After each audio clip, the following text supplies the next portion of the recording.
This week, we discuss Maddie and Chimney's god-tier level communication. What Buck's weeks-long spiral about a bad date not liking him is really about. And how Buck and Eddie are trying to force romance in their lives while ignoring the universe.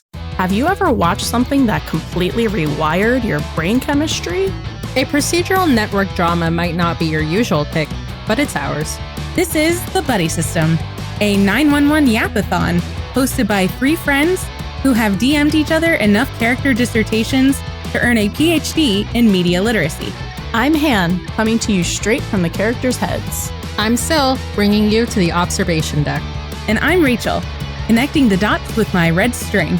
With our powers combined, no stone is left unturned. And no buddy is left behind.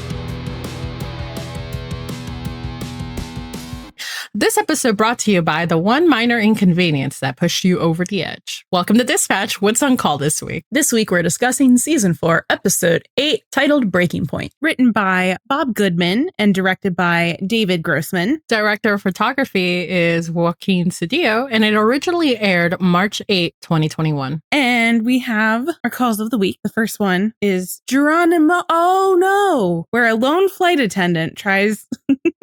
I don't even have that. So this is just, we're going in blind? Is that what She keeps them a secret. So, a lone flight attendant trying to manage aggravated, needy, and rude passengers during a seemingly never-ending delay on the tarmac reaches her breaking point and exits, or rather tumbles, off the plane via the evacuation slide with a bottle of champagne, only for the airport baggage worker who's trying to be a hero to get a bottle cork lodged into his neck for his trouble. Then we have raising the roof, or more like trying to bring it down, because negotiation tactics with a gunman who's trapped himself on the roof of a man's house are dragged out over a period of 6 hours, leaving the 118 with time to commiserate about their dating woes and home life worries. Then we have the hide-and-seek husband. In response to a noise complaint about a house's alarm system repeatedly going off, Athena investigates only to find that the woman, who got so fed up with her husband after their divorce couldn't be finalized due to COVID closing the courts, attempted to kill him and stow him away inside a wall. And then we have Defrosty freeze, with hundreds of vaccines at risk of going bad because the hospital's freezers broke, on top of it being at capacity, meaning care has to be rationed and can't afford the manpower to use the vaccinations in time. Cue the 118 coming to the rescue to help distribute the doses before they go to waste. Ta-da! Yay. All right. What did we think of this episode? Yeah, so I think it's a great ensemble episode. It's very, family focused. Like, we have a lot of Madney, we have Henren, we have like Buddie. It's like their dynamics. I find it very well rounded. I don't know, there's just so much to unpack. A lot to unpack here. And then it's like one of those things where it's like they're not telling you, they're showing you kind of things, especially like the Buck and Eddie of it all and their dynamics. And it gets to a point that it's just kind of ridiculous because, well, it's just weird. Like it's a weird episode in terms of like how much like it focuses on friendships as well and developing friendships and relationships. But when we get to that friendship, it's like, the two individuals who like promise to have each other's backs, like they seem kind of noticeably distant, but like narratively. Mm-hmm. And it's just very interesting in terms of their dynamics. So, but more on that later. Yeah. Oh, we'll talk about that later. Yeah. I was just going to say, I think it's a great episode. I think it's a frustrating episode for me. Oh, like, I think just because like character analysis wise, where it's when you're watching the movie or the TV show for like the millionth time and you're like, if I yell at these people, they'll do something different, right? But they don't. They still do stupid shit. And that's how I feel about Buck and Eddie in this episode. Yeah. Especially Buck. I think there's only, maybe this will change, as I go through the rewatches and then obviously new episodes. I don't know. But I feel this is one of only 2 times that I'm like, I'm not going to defend this man. Yeah. And it all deals with Taylor too. And it's both with Taylor. Yeah. It's both with Taylor. Yeah. Yeah, so we'll talk about that behavior and how it's from his trauma. So it's like, ultimately, I understand why, but like, my guy, you're literally in therapy right now. What are we doing? Yeah. It's also very sad for Henren, and oh my god, I do not miss the days of the will they won't they situationship they had with getting a second child. Oh my god. We did that for so long, Steve. And I am so glad that it's over, but it's rough to revisit. When I was doing my rewatch of this by myself, the next episode started rolling and I was like, no. So much pain. Yeah. But yeah, I think it's a great, like Sil said, a great ensemble episode. I really love the Madney stuff specifically. I think that's probably my favorite part of the episode because it's least frustrating. They actually communicate. That's why. They actually communicate. And like, I totally can, like, I look at Maddie and I'm like, I totally understand why you're acting the way you're acting right now. Like, and I can empathize with that, like, fully. Yeah. It's like both of them are justified in what they think. We'll talk about that more. Not that Hen and Karen aren't. It's just like, that's depressing, you know? Well, we don't even have time to react to the Hen and Karen. It's just Cliffy at the end. Yeah. Exactly. Yeah. Well, it's depressing because on a rewatch, you know what happens. So it's like you can't even, like, you know, the cute little moment where it's like, oh, that's your kid. And I'm like, no, it's not. So sad. Yeah. Anyway. Not for long. Oof. Yeah. No, they really do. This is like the start of putting them through the ringer with that. It's like, well, no, because we had the whole storyline of them trying to like have, you know, the in vitro fertilization. No, this has been going Karen on for years. Like, it's been going on for a while for them to expand their family. Yeah. Can you believe it took 8 seasons? Yeah.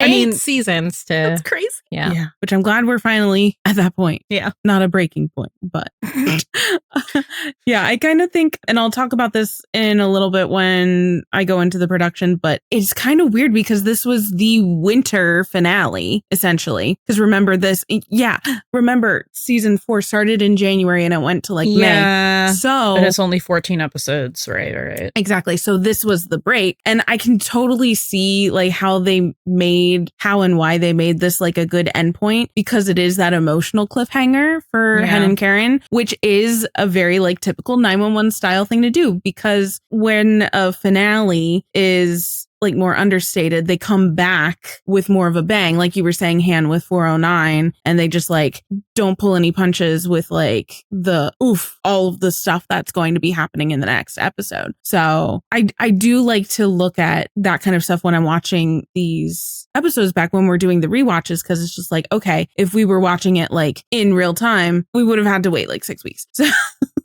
and that would have been like, oof, no. But this episode is really good. I think, Sil, you made a great point that they're doing a lot of like showing rather than telling. Like, it feels like the exposition in this episode is really lean, and it's a lot more like dialogue and character interaction, which, I mean, I guess you could kind of consider that exposition, but it's more like talking about the things that they're going, like they're like the characters are like processing what they're going through rather than. I feel like this episode kind of so yeah, it's like a showing and not telling, but it's also like you kind of get you're faced with an obvious problem or an obvious conflict, or how you expect that conflict to go, but then it's actually a lot deeper than what it actually is.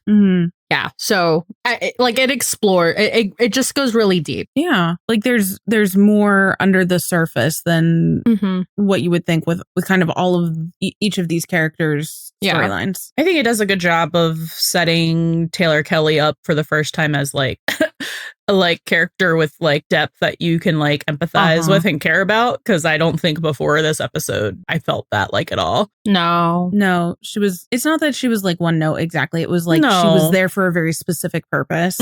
And this is expanding on that. And we didn't know anything about her. Yeah. Other than that, you know, she's kind of cutthroat about her job. I do like that they reintroduced Taylor Kelly in this episode. The way they introduced her, I think she's a fascinating character. Like there's just a lot there to like look into, which is even more interesting because she's not like the most likable character on purpose. Yeah, it's on purpose. If she's, you know, the character was written the way she was, whatever, to create that feeling of, I don't know about you. And I think like she does have a lot of layers. Yeah. Yeah. Unfortunately, like, when we get to the end of her appearance. Yeah, those will be the fuck Taylor Kelly hours, but right now, not so much. Until then, you know, we'll be taking on an episode by episode basis for her. I think that it does a good job of being like, oh my God, the Grinch has a heart. Yeah. Which does endear her to us a little bit more. Yeah. Which I think helps with the staying power for what they were going to do. Yeah, because it wasn't just like, oh, she's going through something, or oh, she's getting emotional on camera. It was like, oh, she took it upon herself to like take action and try and help in making sure that like these vaccines actually got used and didn't go to waste. And you know what I mean? Like went above and beyond like a first responder would. Like, yeah, like that was her breaking point, and she was like empathizing so much with, I guess, like the whole COVID scenario. And well, she's has a tough position to be in. Yeah, because she has to, for any time of crisis, to have to be the people reporting on it, because it's like that's your job, but then your job just becomes a crisis, you know? Yeah, it's like, it is kind of like she's not in the same vein of a first responder, but like the way a first responder has to see so much and deal with so much and carry it. Right. Like Chim says later in the episode, they have to carry it because that's the job. So does Taylor Kelly a little bit, because she's reporting the news, but she can't actually like do anything to help except this one time. So yeah, it's a lot to carry. So that was her breaking point too. So I think she's a really interesting character. Excited to find out more and navigate her and Buck's relationship. Wish we ever, you know, got anything like this ever with Ana Flores. She's very pretty and nice. Well, never really dive into her character. No, much. They're not. And I think that's with purpose. I think that Taylor is the most they ever tried to develop a love interest character. But I think it's because they had to redeem her. Yeah. So they had to make her more likable than she previously was. So they had more ground to cover with that. Meanwhile, Ana Flores is like just beautiful, like, perfect teacher of the year. So she was already good. I don't know that she's actually teacher. She's a principal. Yeah, principal of the year. I don't know. Oh, I can't wait to like start comparing Eddie and Anna's and Buck and Taylor's relationship. I think that's going to be real interesting. Compare how? They're vastly, well, just kind of like the trajectory and stuff. And I don't know, just maybe not so much compare as like look at simultaneously. It's so hard to compare when one had nothing and the other one had layers and still ended up being a shit show. It was always going to end up being a shit show, though, because if they were going to be romantically involved, it was always going to crash and burn at some point. Who are you talking about? Taylor. Because I was talking about Taylor. Yeah. Yeah, because that was never going to be Endgame because they don't work that way well romantically. So then they had to do something to scorch Earth. Yeah. Yeah. Any other general thoughts at the moment? Nah. These kind of got a little specific, but that's fine. Well, yeah, but there's no like Taylor Kelly section. We don't have a Taylor section. We might in future episodes we might have to have like a little like once. Yeah, once. The episode about her dad. Yeah. Like her backstory. Because then we can look at it all in like together. So yeah. I get maybe twice for that one, and then, you know, when we put Buckley. Bubba. We put Bubba on trial. The what? We put Bubba on trial. Oh, God. This is not an auspicious beginning. So twice. So the first when we get her backstory, and the second time when we like put Buckley on trial Bubba for his crimes against this woman. Yes. I think she might deserve her own section there. Yeah. Yeah. Oh, yeah. Yeah. Yes. It's gonna actually be roast buck hour? Damn. It will be the trials of Bubba. All right, Bubba. Bubba bothered bewildered. He was very bewildered at the time.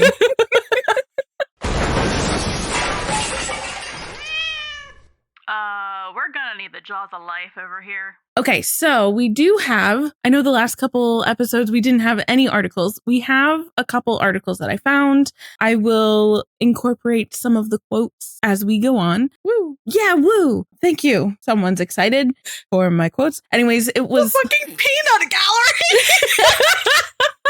That wasn't my fault. I was going to be quiet. I was showing excitement. I would never survive as a stand-up comedian because I would answer every heckle. It's bad.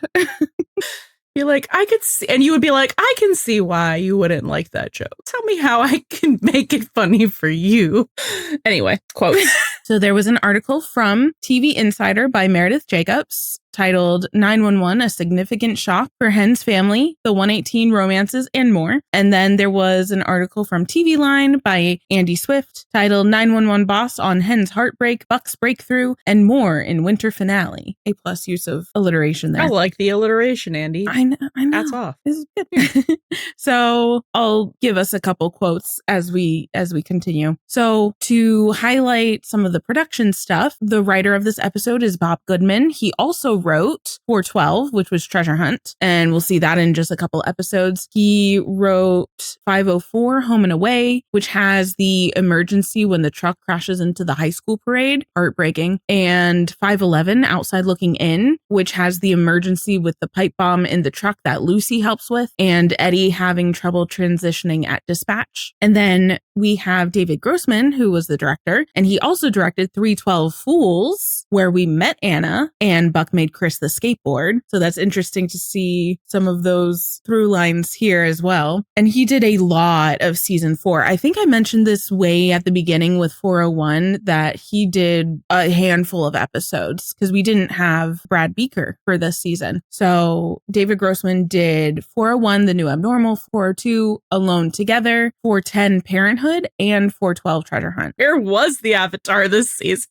Like Brad Beaker's Lone the Avatar. Star. Lone Star? Damn. I think, yeah. We made him do both last year. Like, you want to do Nashville? Too bad. You're going to still do OG. I have a feeling it might have had to do with production stuff because everything was like so tight together. Maybe they were on the same schedule. Yeah. But I do find it interesting that when writers and directors team up on the same episode, so when we get to Treasure Hunt, we'll see the same writer-director duo again. And yeah, it's just kind of interesting because they are different tonally, but I think they're both like real ensemble-y episodes. Yeah. And I think there's through threads tonally there for sure. Yeah. Kind of like the shenanigans. Because like there's a little bit of shenanigans like on that 6-hour call. Yes. Right? Where they're like, jump, jump, jump, jump. Yeah. Like the 118 being a little unhinged sometimes. Like placing bets. Even Bobby. Oh my God. Because it's so funny. And then everyone's unhinged in Treasure Hunt because it's like, everyone's like, I'm not going to do that. It's silly. And then they all do it. Secretly, like, yeah. Brings out the board. Yeah. Yeah. I love when even Bobby gets in on the shenanigans, not the Shannons, the shenanigans. He shenanigans again. He does. And like I mentioned earlier, kind of in the general thoughts, this episode was the winter finale, even though it aired in March. But 409, Blindsided, the next episode picks up 6 weeks later. So that airs on April 19th. So there was a good bit of break in between, which you kind of wouldn't think for such a condensed like airing season. Yeah. But I think because also it was only 14 episodes. So if they had those other 4 episodes or even 2 more, it would have like gone straight through. So It is interesting. I think it also probably must have helped a little bit with production. I don't know where they were at the time of this airing. I believe they started production on season 4 in October and that went through May or March. Hold on. I looked this up. I feel like normally it's with Fox, it was March, if not late March. It concluded, according to Fandom Wiki, production concluded on May 16th. Such a short. Okay. And for reference, the final episode of the season aired on May 24th. So this is 911, baby. Yeah. I was watching like a behind the scenes like old clip from Grey's Anatomy with like Sandra Oh. She's talking about how they do table reads. And I was like, what are those? I was like, oh my God. 911 could never, literally. Ever do a table and read. It's okay because they give us stuff like this. Gotta keep them on their toes. Everybody on their toes. Absolutely. So in those 2 articles that I just cited, there was a little bit of teasing for the second half of season 4 and a little bit of the finale. So it seemed like they knew some of what they were going to be working towards. Probably was what they were originally planning for the end of season 4, or like before the end. You know what I mean? Like, what if they were planning for a whole season, it was probably ideas they had but couldn't fit. So, like how to condense it. So both interviews were with Tim. So these are all of his responses. And when he was asked about kind of what drama lies ahead for the 118's relationships, Tim was kind of teasing stuff about Bobby and Athena, which is interesting because we haven't focused too much on Bobby and Athena in the last like little handful of episodes that we've had here. So Tim said Bobby and Athena's relationship is brought to a bit of a straining point as Bobby feels like Athena is such a go it alone kind of gal that he starts to question his place in this relationship. Go it alone kind of gal. I know. It's great. I love the way he talks. I know. Like he's 80 years old. A go it alone kind of gal, you see? Just like an old timey like 1940s reporter, transatlantic accent. Yes. And he also said there's been an undercurrent since last season where Bobby really wants to be there for Athena, but she's so fiercely independent. Bobby is going to start to question how much she might actually need him. And it's definitely going to put a strain on their marriage. So I think we're going to start seeing that pop back up with maybe a little bit in 409, 410, and kind of go forward. And then when he was asked about what big character stories he was most looking forward to fans seeing when 911 returns, Tim said, I'm very excited about what we're driving at for the finale for the last part of the season. One of our characters will be in some very serious jeopardy. It doesn't mean that the after effects won't resonate into another season. They definitely will, or they certainly will. If you think about how we ended season 2 with Buck being smashed by that fire truck, we knew he was going to survive that. We just didn't know what that meant for him going forward. I would expect something similar here. So he's obviously very much teasing, right? He's very much teasing the Eddie getting shot storyline. So, and we know he loves stuff like that. So yeah, he's excited for fans to see that Eddie getting shot, basically, which we love. Yeah. So he wasn't wrong. But it is kind of interesting, just like when he teases stuff and how he teases stuff, and that was, so far in. So like they had that concept already in the process, so they were like working towards that in the writing for, or I think they were working towards that in the writing for the other episodes. So just stuff to keep in mind. I can say 2 quick needle drops that are just funny ha-has. Oh yeah, because I don't feel like talking about a Justin Timberlake song at the end. There was a Justin Timberlake song? You didn't recognize his voice? No. The Better Days song at the end. Oh, I didn't know that was him. So two needle drops, not to really talk about the lyrics, but just good picks, like vibe wise, just as like the hee ha ha's as they tend to do, either the hee hee ha ha or, emotional gut punch. The first one is during the flight attendant like breakdown at the beginning. Yeah. It's a song called Quit Your Job by the Fundamentals. So perfect. Very appropriate. And then the song that plays like kind of during that montage of their like 6-hour like standoff is called All the Time by the Bahamas, and it's just repeated like over and over again, like I got all the time in the world, because they're there for 6 hours until they're not. Yeah, it's so funny. I really love when their needle drops are like on the nose. Yeah, even the Better Days thing, it was like it was very appropriate. It was a little schmaltzy for me. What? I've never heard schmaltzy be used that way. Schmaltzy, it was a little like corny, cheesy, yeah, Yiddish. Yeah, well, I just if it's not NSYNC, I don't want to talk about a Justin Timberlake song. Fair. I didn't even know it was him. Thank you for educating me. I knew because of the voice and the captions. Like, I've never seen this before. Said Justin : then the lyrics in the subtitles with the like little Justin, music the notes. Singer? Yeah. Huh, interesting. Yeah. Okay. And then I think we have some narrative echoes. So like parallels, foreshadowing, callbacks, that kind of stuff. Okay. So I saw a really funny like little parallel or little mirror that was thrown in here. So like TK, and by TK I mean Tommy. Tommy and Taylor. There's so many TKs. Not the other TK, not the crossover TK. So like, it seems like, this is kind of Buddy, but like not Buddy. It's not Buddy. It's just really funny or really interesting that Taylor, Kelly, and Tommy Kennard both are having trouble finding parking at Buck's apartment. Oh, yeah. Never heard Eddie complain about that. No, Eddie does not complain about that. Interesting. But to me, it's like, okay, you can't find a parking spot, so like, I don't think you're not a permanent fixture here. So I thought that was really funny. The universe isn't making it easy for them. Nope. Yeah. So she says, I think her line was, parking is non-existent around here. And I think Tommy was it 806? It was 806. Yeah. In Confessions, he was like, I found a parking spot out front. It's very rare, something like that.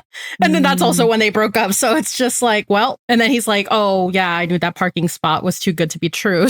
That's very funny.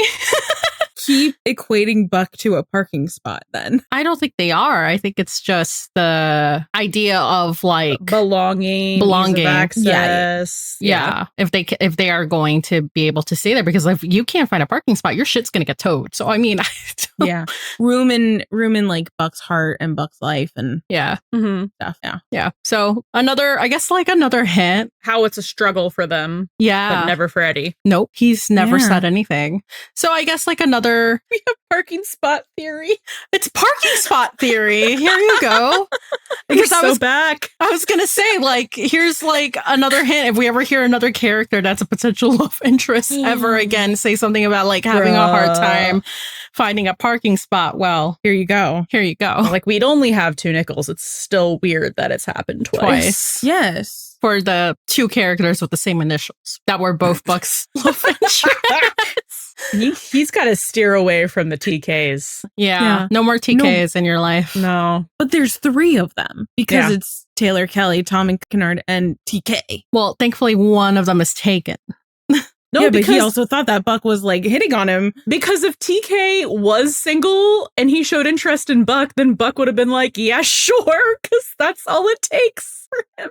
Oh, you showed interest in me. Yeah, sure. Yeah. Oh, that's a good catch, Sil. Okay, and speaking of like, I guess other like echoes beyond this season, we have Buck and Eddie versus the universe. So, we touched upon 406, where Buck is telling Eddie, oh, the universe is screaming at you during Jinx. In this episode, we have Taylor saying this to Buck. You ever think maybe you need to be patient? Let the universe come to you. And then we have in 807 Hot Shots. So it's Maddie saying this to Buck. I think that you have to trust the universe is going to bring you a special person. So the universe is just ever so present in their life. Well, I mean, like in terms of their relationships. Yeah. Very present. The universe is always there, screaming at them. They got to bring them a very special person. They're right in front. Yeah, whatever. The universe is trying.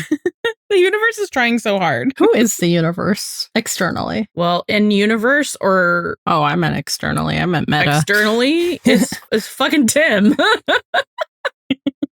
Those are 2 really good ones still. So I'll just point out the one that was said like in the episode where they're at the airport hall and, Eddie is helping the flight attendant and Hen and Chimney are helping Daryl and Buck's just the guy that got the cork in his throat. And Buck's just kind of like standing there looking, which is hilarious because it doesn't look like he's doing much, but he's recognizing that Daryl, and he says as much, is the guy that got sucked into the jet engine in season 3, episode 10, Christmas Spirit. Just think that's so funny when they bring back like these one-off characters, especially this poor guy. It's like the guy who was at 201 and then at the beginning of 401 with the reservoir breaking and... Oh, I thought you were going to compare it to when he remembered the blue lady. Also that, yes. Yeah. Just like, these one-off recurrences. He just has a very good memory, actually, which is true for Oliver.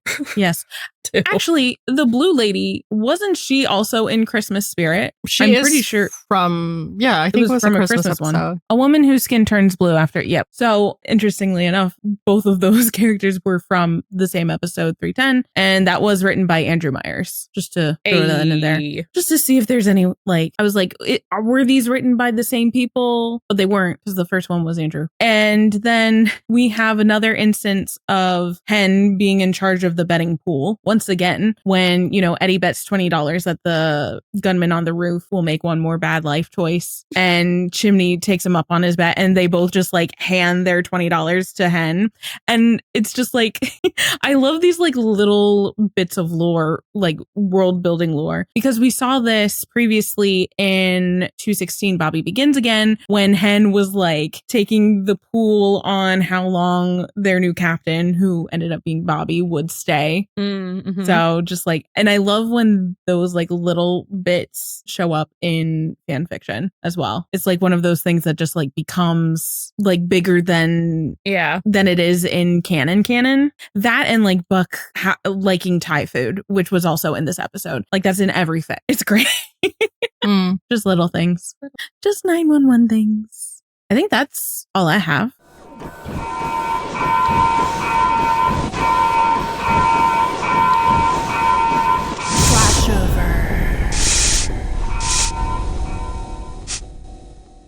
Okay, are we ready for some themes? Ready for the theme park.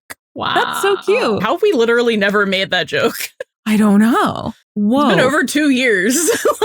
Well, okay, so themes of the episode, we're seeing, as the title states, breaking points. So like the straw that broke the camel's back, which is basically, I'm tying it into the season theme of perseverance. But specifically, this is in the vein of like when you can't persevere or push through anymore. You're just like, I've had it up to here. And it's just like, I'm done. And so it's basically like literally all of the calls and storylines. Very 911. Also, in relation to breaking points, like holding something in until it explodes. Kind of similar to like the secrets and lies from the previous episodes, but this is more like, just like that building pressure until you've had enough. So like the flight attendant, just like trying to hold it in, Maddie, Chimney, like literally everybody just like trying to, and then just like boom, explosions sometimes. Then with this idea that I've talked about a few times, especially with the mudslide stuff, where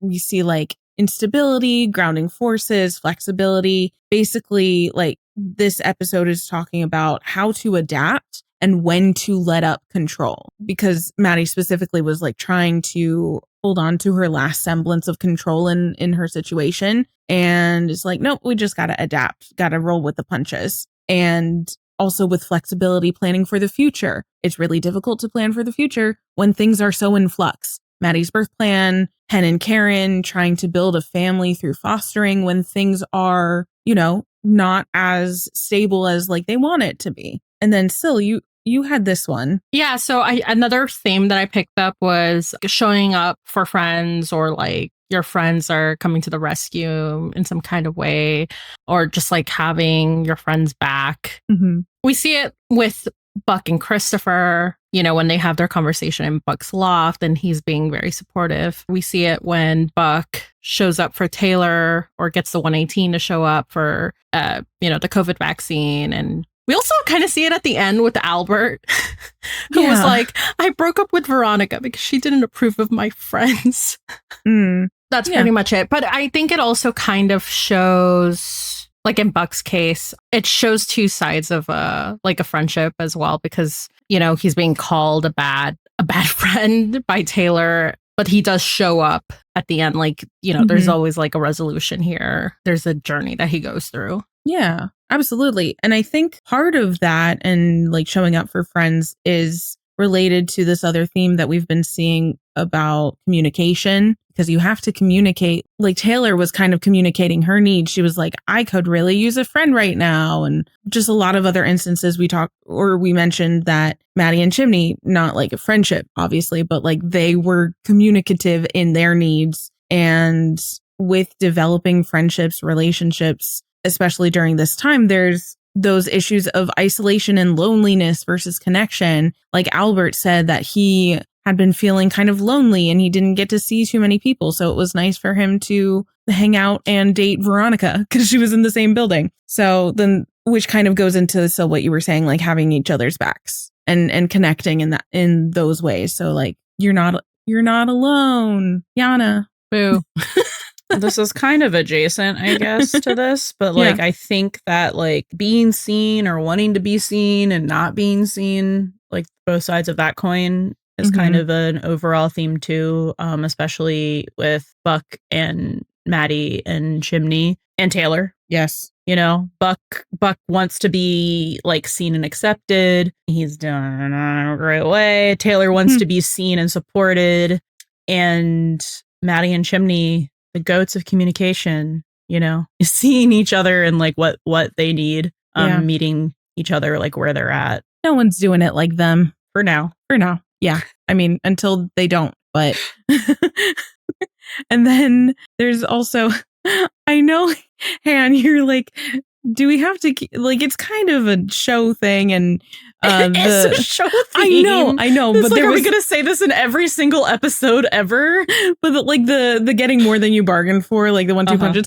I just thought it was really funny, and I wanted to specifically cite this because in the TV Line article by Andy Swift, this isn't a quote from Tim or anything, but Andy, like in his writing, he said, and then there was Buck, who got more than he bargained for when he invited his old flame Taylor over for dinner. And I was just like, vindication. So just still tossing that in the ring because I was like, yes, thank you. Thank you, Andy Swift, for seeing the vision. And then in this episode also, there's more talk about the universe and signs and, you know, forces beyond our control, whether you worry about it or not, and whether that's fate. So interesting. And I think overall, especially in this episode, because we do have like the emphasis on the COVID situation, I think there's a theme of loss and grief and like the fear of having to experience more of it. Because like with Christopher,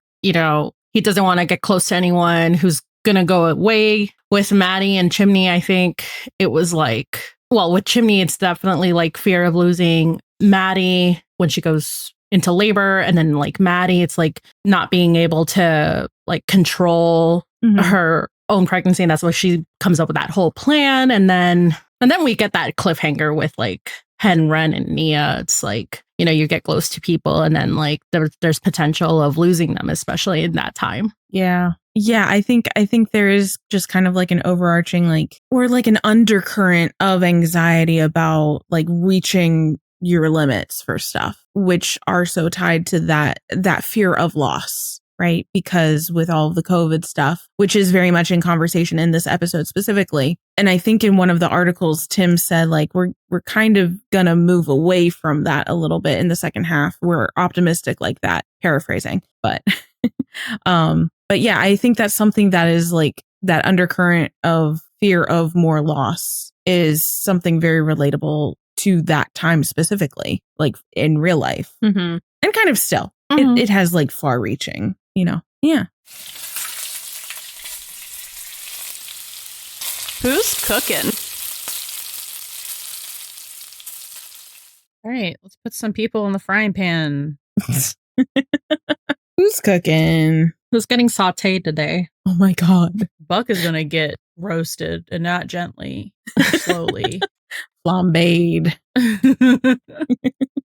Well, let's start with Hen and Karen. Kind of like we mentioned, this really sets up a pattern of sad family storylines, or not even sets up, because like we said earlier, it kind of is resurfacing that for Hen and Karen, like this continuous, just like they almost have everything and then it gets like taken away from them. And especially with them feeling like Nia fits with their family so well, like, oh my God, it's so cute. The whole scene where, you know, Hen is trying to administer first aid to Karen and it's like all the first aid stuff is gone and it's like, what happened to it? And it's just Nia playing doctor with all of her plushies and being the cutest little thing. And then Karen just like says this, yep, that's definitely your child, which is, I don't know if I can handle two of you. Don't worry. You won't have to. Oh my God.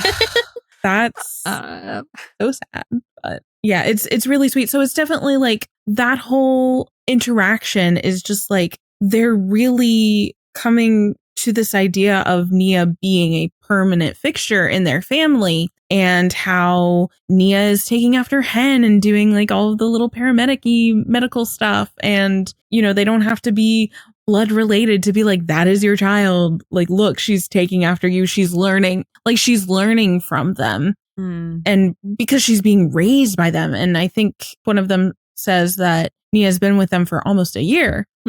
So when Karen gets this important call, she's thinking that it's from the social workers wanting to visit. She's thinking it's to start discussing permanent placement or adoption because Nia's been with them for so long. And you can see on their faces like this feeling of excitement and rightness of the possibility and things that are like so bright and their future and their family is finished. And Hen is excited because she comes in later with like, you'll never guess what they had, and like this cute little outfit for Nia. And then it just like the rug gets pulled out from under them. Yeah. This is what you get for being an optimist. Well, that's a glass. Wow. I'm just saying, me and my girl MJ expect disappointment and you'll never be disappointed. Oof.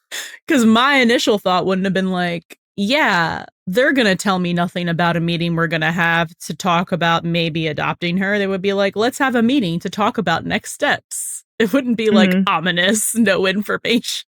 Yeah. I don't know. That's neither here nor there. It was interesting because when Deirdre, the social worker, shows up, she's like, as you know, Nia's birth mother has been working with us towards reunification.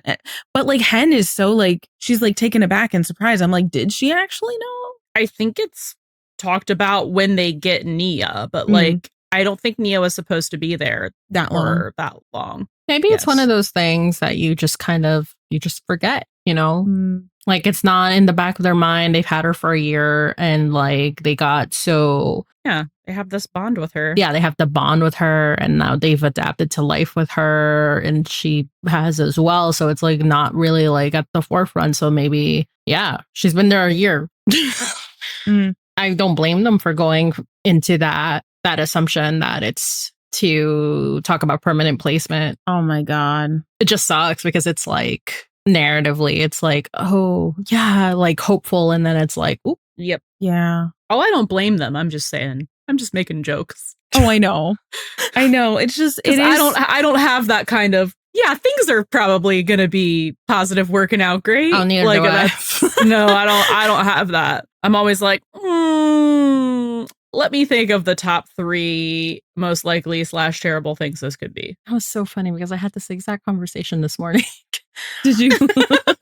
About like something about me. I mean, in general, like that was the conclusion of that conversation that I was having with my mom, where I was like, you know, if you don't expect good things, you're not going to be disappointed or something like that is kind of how I landed. I mean, I think it will be interesting going forward to kind of like track how Hen and Karen deal with this, because we know this happens to them again, to see how they deal with this in the future with, you know, this experience in their rear view, where it's like, how willing are they to let themselves be optimistic for this, you know, for having someone that they're fostering become a permanent fixture of their family. No, that's why fostering is very hard.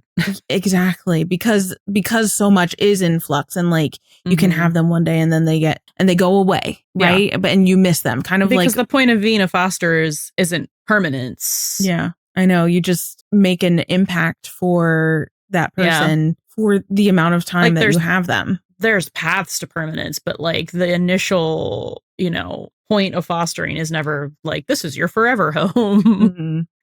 Yeah. And I think Buck's speech to Christopher, which we'll talk more in depth later in his section, also pertains to this, to Hen and Karen and Nia as well, because they're going to miss her, and it just means that they loved her so much as well. And we know like they do get to see her eventually, but she doesn't come back into their lives in like a long-term way. Yeah. Well, it's very much, you know, the ethos, I feel, of that like talk. And I kind of guess like where Hen and Karen will get once they work through the like losing Nia things. Like it's the whole, it's better to have loved and lost than to never have loved at all. You know what I mean? Like, oh, absolutely. Yeah, because it just can show you like how big your heart can be. And I do have a couple quotes from Tim about how losing Nia is going to affect Hen and Karen's family moving forward. So Tim said in the TV Line article, he said, it's the beginning of a heartbreaking story. Let's put it that way. Really?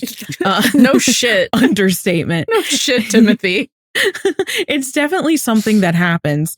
Not every child that's put into foster care is put there because their birth parents are some kind of monsters. Sometimes it's just the situation, and we're definitely interested in telling that full story, which I think is important to highlight, you know? For sure. And then in the TV Insider article, Tim said they've become very attached to the little girl. It's going to rock their world in a pretty significant way, but Hen and Karen understand the risks of being foster parents, and it's not going to dim their resolve to continue doing that sort of thing.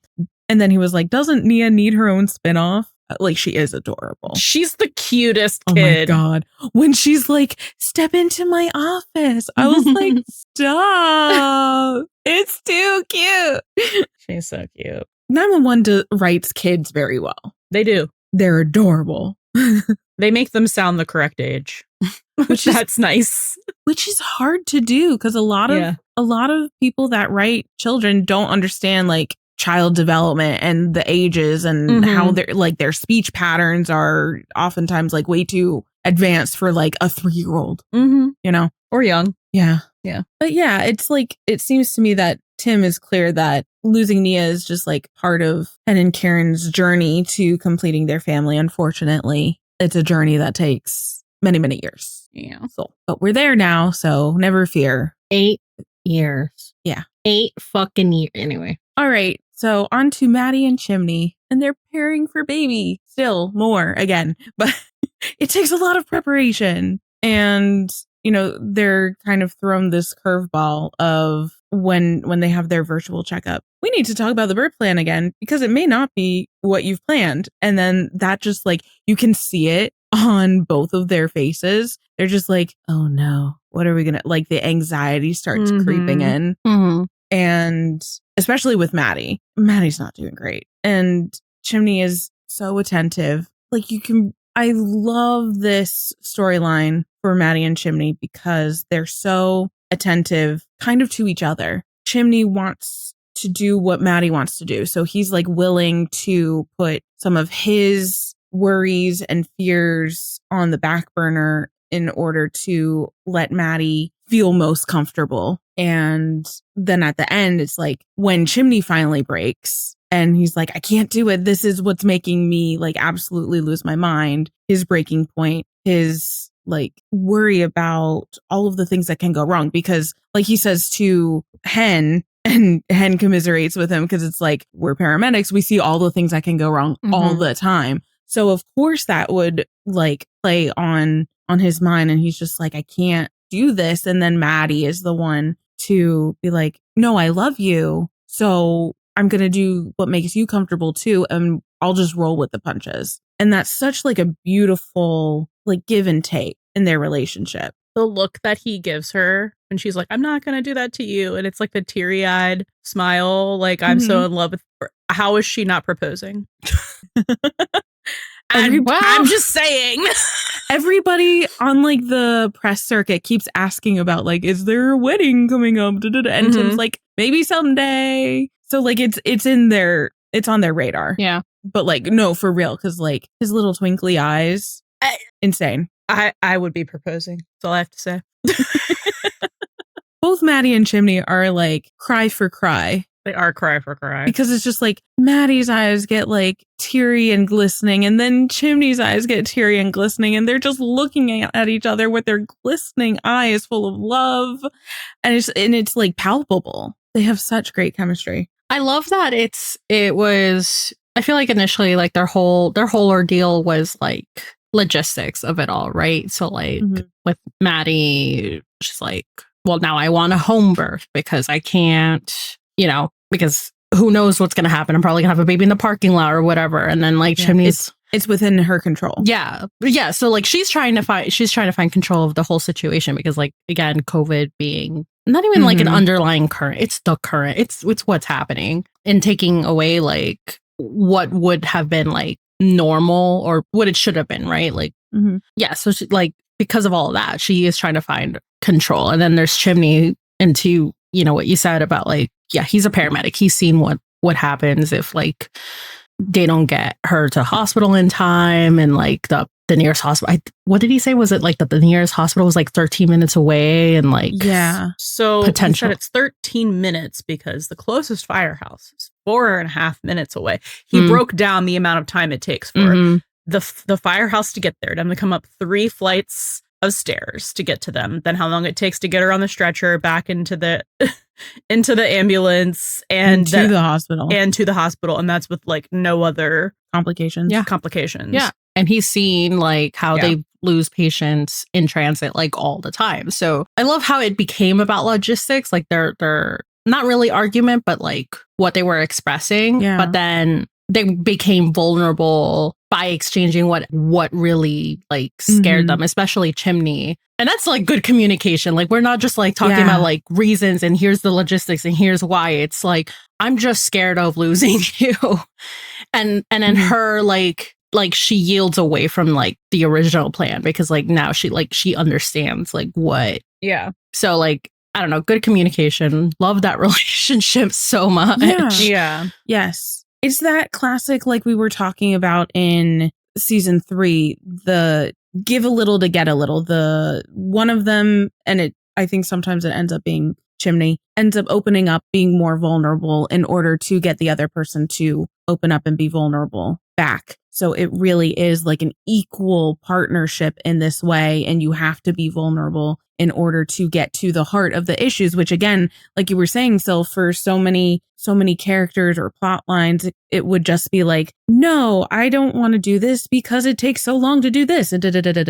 Very like devoid of emotion, sort of like these are the facts and like taking it away from themselves sort of thing. And then it's like, but that's not what the actual issue or argument is about. Yeah. Maddie and Chimney always end up getting to the heart of the issue because they communicate. And it's not just like, well, I want a home birth. I want you to like go to a hospital. There's the stuff underneath that I feel like so many characters in so many other shows, books, media, whatever, don't do. And I don't know if it's just because of Maddie and Chimney as characters or specifically like the way that it's being written, you know, with that in mind. It's probably a combo of both. I was going to say, honestly. like, it is definitely how it's written because once we, you know, when we get to the Christopher stuff of it all, because like Eddie definitely didn't understand Christopher's fears either. So it's definitely the way it was written, you know, there was always going to be an underlying like deeper meaning or issue that we tackle with these like character arcs. Yeah. Isn't Chim saying this something Maddie thinks about when she tries to drown herself? How do you mean? Like him talking about like how he couldn't live with himself if anything happened to her or G. I don't remember if it's like played over like a voiceover, but I did write that down. I think it is very specific wording and the stuff that Maddie talks about with Athena as well. When Athena is like, the weight of everything is pulling you under, right?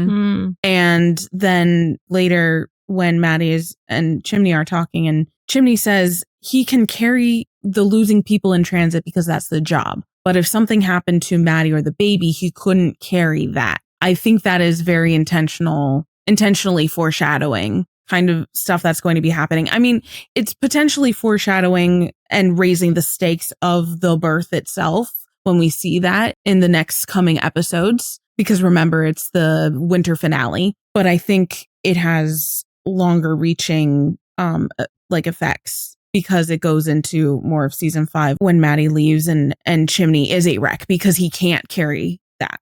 Wasn't there some sort of like voiceover or something? Or maybe I'm just like thinking of all of the edits. It's there.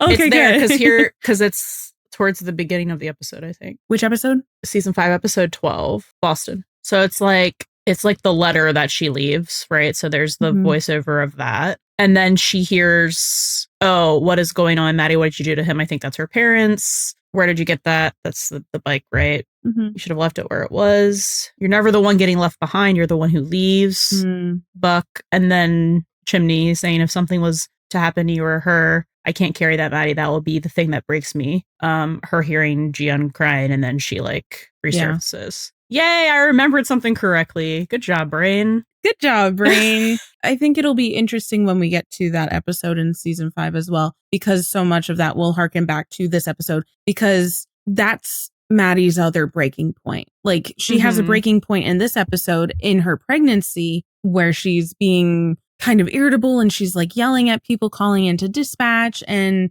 it's just like, she's so anxious with all of everything in flux. And she's trying to like hold on to some semblance of control. And that's when she has the heart to heart with Athena. She also says that she yelled at her mother earlier, which like... Love that. More of that energy.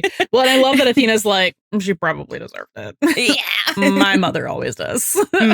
Athena gets it. So like, this is Maddie's breaking point during her pregnancy, but then her breaking point later on after the pregnancy when she has postpartum depression or is experiencing that. And in that case, she's not like trying to hold on to control. She's like letting go completely in a way. And I think it also, what Buck says to Christopher, again, this speech, I think that Buck has with Christopher, again, we'll talk about it more in depth, can touch every single character, probably more in the future than we've realized, because the whole thing about like Maddie leaving and coming back and Chimney experiencing that loss in that way as well. But that's in the future. Gosh, that got depressing. But for now, it's beautiful because they communicated and it's so nice and heartwarming. They do communicate like with the best of them when they're not in triggering traumatic states. Yeah. Because that's when they unfreeze, flee, like one or more of all of those things. Yeah. But yeah, when it's, not like PTSD time, they communicate beautifully. I think it's hard to ask for clear communication when you're going through traumatic episodes. Yeah. Like they really are stronger together. Yeah. I do have another quote from Tim Minear from the TV Insider article when he was asked about Maddie getting closer to having the baby. Like, when are we going to meet the baby? Will something happen that requires the 118 when she goes into labor? Very astute, Meredith Jacobs. She understands the show. And Tim said her labor certainly won't be conventional. That's not how we roll on 911. Given all, which like, duh. I just love the things he says sometimes. It's so funny. That's not how we roll. They're never conventional. Given all the parental drama both of them have had with their own parents, they're really determined to make this work for their kid. I don't think anybody deserves happiness more than Maddie and Chimney. And yet. Well, Jennifer just had to go and be real pregnant, Yeah. Also, they really put like Maddie and Chimney through the ringer, and they do deserve happiness so much. I mean, all of the characters do. They're so hard on these characters. Like, that's what makes good drama. It's just I feel for them, Is it time to talk about Buck? I think so. Oh, what we've all been waiting for. This is such a mixed bag. It truly is. Buck with Eddie, sweet, perfect angel. Buck with women. Menace. Sorry to this man. I do not know this man. Oh, dear. Continue. He has one whole scene with Eddie, right? Yeah. It's just that one at the beginning. Eddie comes home from his day with Hannah. We'll get into that later. And, Buck is waiting there. And you're late. You're late. Oh my god. Just being a house husband like you do. Negotiating with how old is Chris now? 9? Yeah. With a 9-year-old to get him to go to bed on time. Which is a hard job to do. I do think it's interesting, just brief tangent for a second, that we have a negotiator with the guy on the roof and then Buck saying, because I'm a great negotiator. I'm just like, there's something connective there and I don't know what it is, but I'm just like, if I had a nickel for every time there was a negotiation in this episode, we'd have 2 nickels, which, I also think he's not a good negotiator with anyone but children. Yeah. Well, yeah. And I don't even know that he's negotiating. I think he's blackmailing. He's bribing. That's not negotiating. Yeah. And Chris is running that. No, Chris is running that, just like Theo is running that. For sure. Yeah, and like G does. Like, what cookie do you want to make, G? All of them. It's like, all right. You're right. Yeah, absolutely. We'll make all of the flavors of cookies. You don't want another balloon? You want the balloon that's all the way over there? You got it. You want another bedtime story? All right. You got it. We got it. But that shows the genius of the kids, because they're letting Buck think that he's in charge of the situation, and he's very not. He's very not. So, like, good on the kids. Yeah. He's not in charge. No, he's not. Buck asks Eddie, like, how his date was. And Eddie's like, it's great. She taught me math. And Buck's like, what? I was like, I thought I've been single for too long. And the first time I watched this, I was like, oh, very cute. And then that's the end of what we can talk about with that there. What we can talk about with that there. And nice things that I have to say about Buck. Wow. You dedicated a whole episode on his abandonment issues. You put him in the psych chair. There's psychological reasons for what he's doing. But this man is in therapy and he's a grown-ass man. And listen, Taylor clocks his ass and she's like, I said all those horrible things. And I'm like, were they horrible? Because they were fucking true.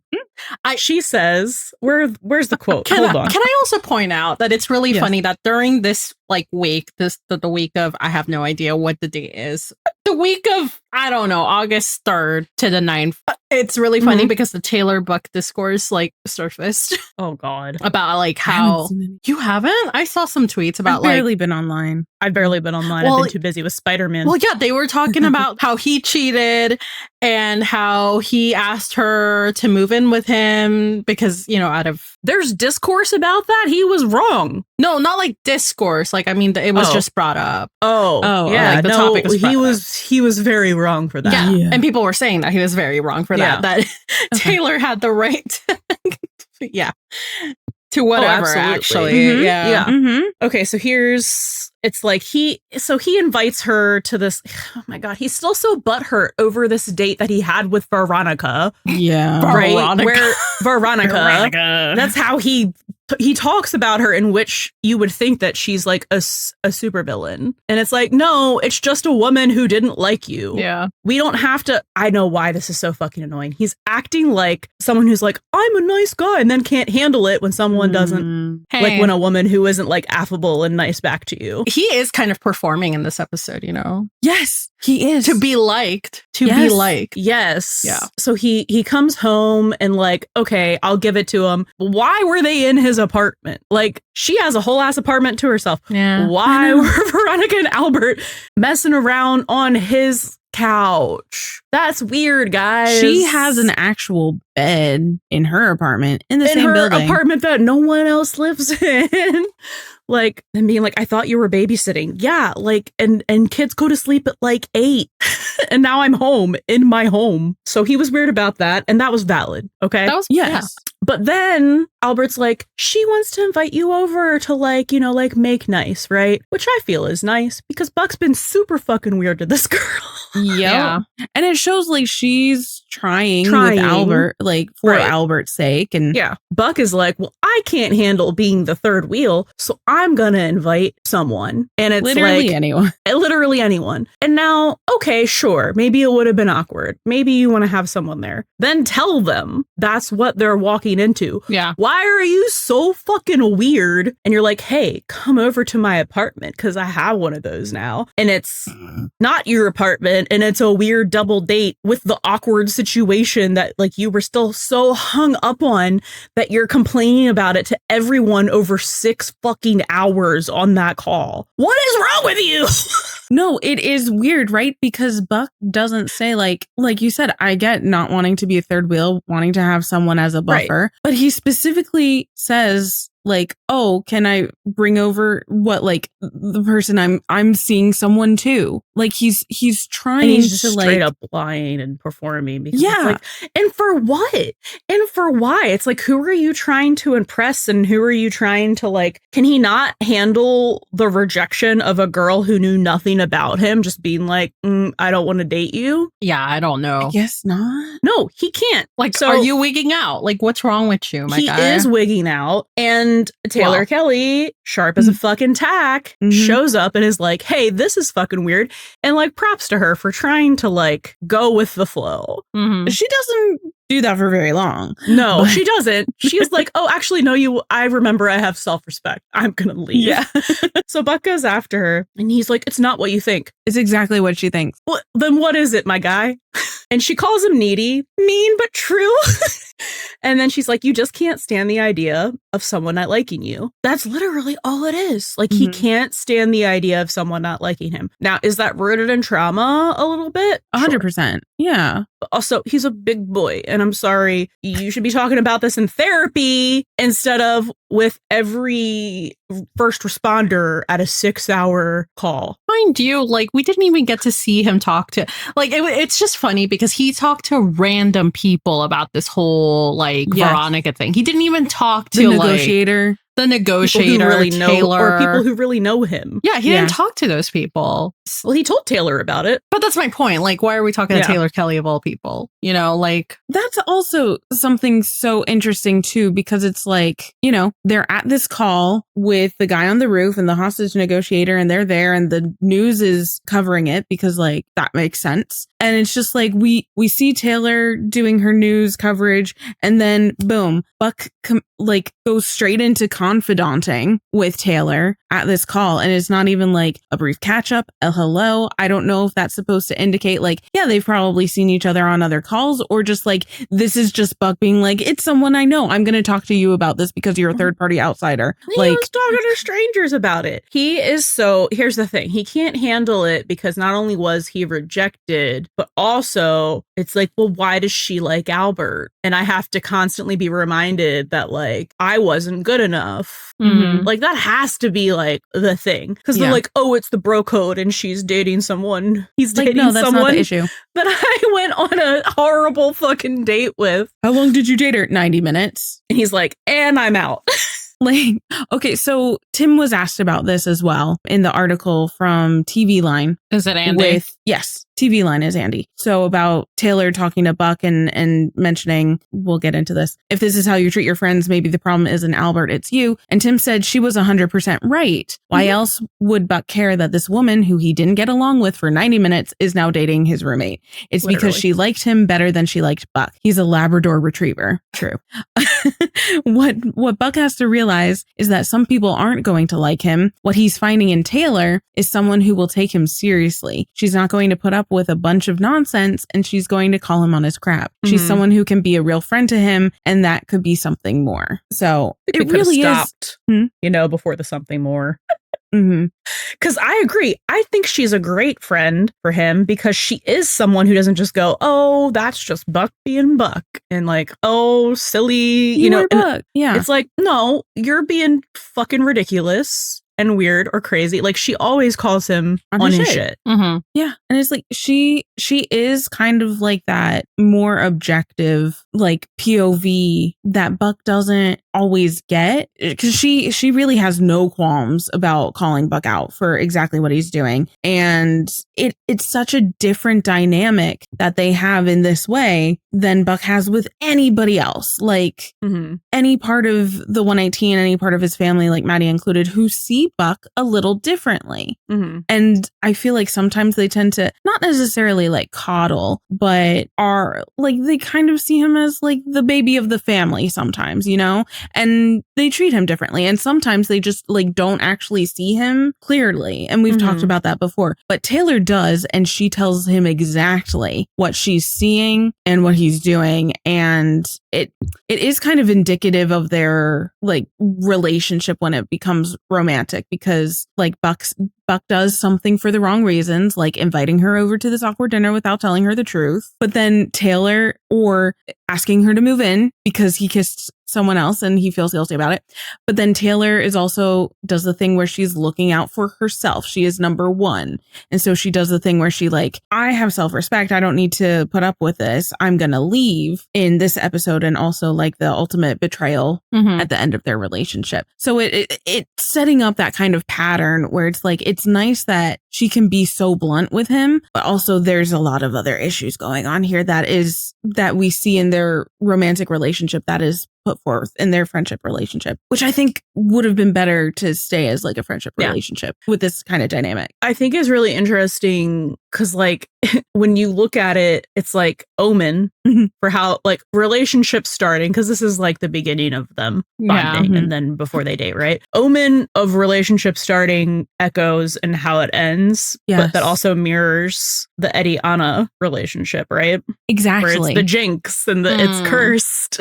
Yeah. I don't know. That's just interesting. I feel like it's always been like cursed ever since they met, because I mean, we see her in 206 Dosed, right? And then we see her in Buck Actually, where like I think that was just a one night stand. Do we even see anything else? It wasn't even a one night stand. That was a bathroom stall. Literally stand. No, but then there was in the van. So it's a 2-night stand, I think. Was that the same episode? I think they got interrupted. I don't know what they. Oh yeah. She had to go chase a story. Yeah. Because she was being exactly who she is. Mm-hmm. Yeah, no, it's that repeated pattern of her like, it's about me. I have, you know, my own goals and ambitions, and I gotta go chase the story. I gotta go do this. I gotta go do that. And she's not wrong for that. She's not wrong for that. No. But yeah, she just like, she is very upfront and like presents herself exactly who she is. And she does. Buck is just like, I can fix her. There's nothing to be fixed. No. Yeah. But Han, to what you said about it is kind of interesting because it's this pattern of relationship and this weird universe and fate sort of situation, very much like the Eddie and Anna, however we say it, being introduced in Jinx. And Taylor says, you ever think you need to be patient, let the universe come to you. And which is so funny because she's like, you know, talking about like the universe sending signs. And then she's like, nah, you don't do that. And he's like, nah, but like he does. He just doesn't also listen to the universe when it's screaming at him either. I'm like, which him are we talking about? Sorry, Buck. Okay. Yeah. No, but I mean, she's very right about that too, because I mean, I don't know if she meant like romantically, but I mean, Buck has always just been chasing anyone who shows interest in him. And that's just not a good way to pick romantic partner. No. And yeah, he's not being patient and like examining his feelings. He's just like, someone showed interest in me. And therefore that must be a sign from the universe. Of course. For me to date them. And he does mention to Taylor that, you know, he thought this would be his year. He's been working on his issues with his parents.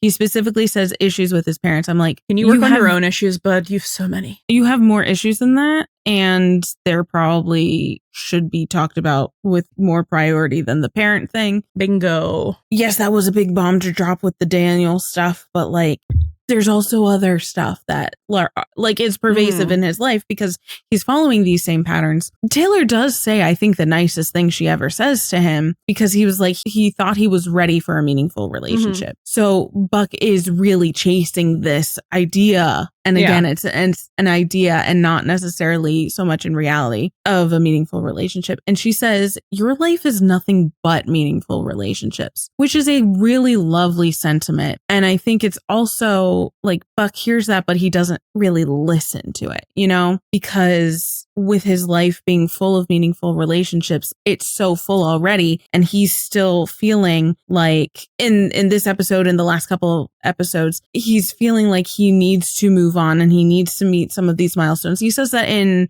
Jinx, I'm ready to move on. And then we see him like dating and it's like, is this actually what's going to benefit him? Probably not, even though he's like going through therapy and he thinks that he's healing, but maybe not as much as he needs. Well, he was talking about how he still felt lonely or alone to Maddie, like when he was talking about like therapy and why he's going. But then I feel like that never really gets revisited. No, because it's like, oh, well, now I have to deal with this shit with my parents. And it's like, maybe you should have been working on that. Yeah, because it's like he's very much, he has this like, oh my God, you know how we're like Eddie has the like, he just shows up and expects to be like the princess who gets swept off his feet. Right? Yeah. Buck has the like, sorry to quote the philosopher of our time, Taylor Swift, but like I'd be saved by the perfect kiss. Like he's waiting for a romantic relationship to make him feel whole. Yeah, and exactly. That's never going to work because that's not what is broken and making you feel lonely. It's not the lack of a partner. And that's what Taylor, I think, is saying. She's like, your life is nothing but meaningful relationships. So if Buck is like looking for this perfect, meaningful relationship, he's not seeing the forest for the trees, that his life is already so full of these beautiful, meaningful relationships with his family, with the 118, that like he doesn't have to keep looking for the thing to make him feel whole, because he already should be. And so he is kind of like looking into these things for the wrong reasons, which is why the whole Veronica, or one of the reasons why the whole Veronica thing is like sitting so poorly with him. It's the whole someone looking at him and like weighing his worth and it coming up short, right? And like, so that's that like original it's triggering scar from his parents. Yeah. It's not that deep. No. With Veronica, she doesn't fucking know you. She doesn't know you or have any obligation. It's also like you could have just remind me. They didn't say like this wasn't supposed to be a double date, right? Or it kind of I mean, they invited him to dinner, but they didn't expect him to bring someone. And then he was like, it's not going to be, I think Albert was like, and don't worry, you won't be like a third wheel. Like, I think he was trying to say like, this isn't a date. It's just like, it's just dinner. Like, you don't need to feel awkward. I think that's what that triggered him. Albert was trying to convey. And then as Buck does, he dug himself a deeper hole. Yeah, he just hears the exact opposite. No, it's because like I keep going back to the whole like his life is full of meaningful relationships. Like he could have just gone to this without anyone, like, you know, whether Veronica liked them or not. And she was trying, you know, on her end. Like it shouldn't matter because his life is full of meaningful relationships. Like none of this should matter, but like he's so triggered by the third wheel comment. He's so triggered at the fact that she paid him dust and then is like dating Albert. I think he definitely cared about it a little too much. So like you said, like it's not like none of this should have been as deep as it was for him. And then also he cost Albert a relationship by pulling the shit that he did with Taylor. And like I don't blame Veronica for being like, hey, I don't really love the guy that you're living with, you're friends with, because it seems like he doesn't really respect women. Yeah. No, honestly, yeah, because of like some of the stuff that she said in the beginning of their date, like scarred for life because of man. And then she had to see this whole thing, like Taylor Kelly, very successful news reporter, in her home being disrespected by this same fucking guy. Yeah. Yeah. Like, I would also be like, hey, I don't want to be around that man. Like, I don't think he's a good person. The way Buck is acting is putting a really poor taste in her mouth. Can't blame her. And Buck, who we've talked about so recently as like Buck Begins, is still in this pattern of trying to find self-worth or worthiness from external sources because he hasn't found it within himself yet fully. And this is absolutely one of those things that triggers him because Veronica doesn't see like that worthiness in him. So he's like, no, I have to prove that I am because like I need to get it. I need to get that validation externally because I don't have it inside yet, which is exactly the stuff that he should be working on in therapy. Yeah. And it doesn't sound like he is. It's like he's regressing because I would say, maybe this is a hot take. I would say that like this episode plus the whole beginning of the arc with Veronica, right? Yeah. Is the closest we ever get to Buck 1.0 again because he's disrespecting himself and he's disrespecting this woman repeatedly because of his own issues that he won't deal with. And I don't think he recognizes it because sex isn't really part of the equation in this instance. But if Buck 1.0 was trying to, if Buck 1.0 was like actually going on dates with people, this is kind of maybe similar to how he would be acting. And it's not great. Yeah. But it is so interesting then that like I think Taylor being there kind of helps him in a way in the upcoming episodes, like pull out of that nosedive, right? Because they're building on this like friends or like developing friendship to lovers kind of story for them, which I do think helps Buck in certain ways, but also, you know, there are still issues within that relationship as well, obviously. We can revisit it in 414, but I would like to on the record say to see if it holds up through the rewatch.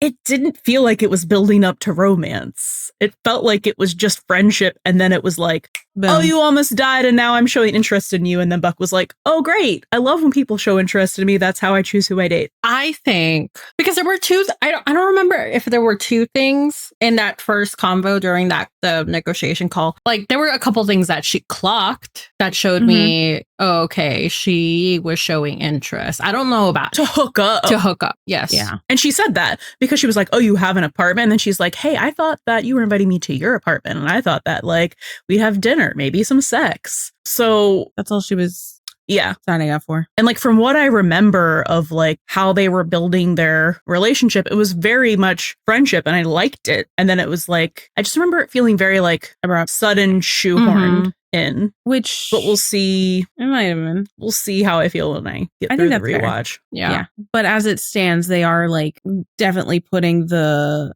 foundation for a friendship for them, and one that is so different from any of Buck's other friendships, relationships. Which he failed up into, basically, because I don't think he had any intentions of being like, yeah, let me start a friendship with Taylor Kelly. It was just like, hey, I just saw Taylor and talked to her and I need someone to help me out in this awkward situation to be like my date. And then she called him a bad friend. Chris made him feel like an even worse friend to her. And then at the end, he's like, that's what friends do. So like, okay. He does try to like apologize on that and apologize. And like in true Buck fashion, he does these grand gestures when she calls and asks for basically like she says a miracle and basically a Hail Mary, and Buck mobilizes the troops essentially and getting everybody to help with disseminating the vaccines and all of that stuff. So I think Taylor sees that as the effort that it was, but it is also a little bit of like Buck is doing that because it's a nice thing to do and the right thing to do, but it's also a little bit still of the someone doesn't like me. I need a little bit of validation. I need to win. I need to win some of that good favor back. Well, yeah, and he feels guilty for using her. Yeah. So like all of those, but it was also the right thing to do. Yeah. And the nice thing to do. So it's like, yeah, it's complicated. Oh, my guy.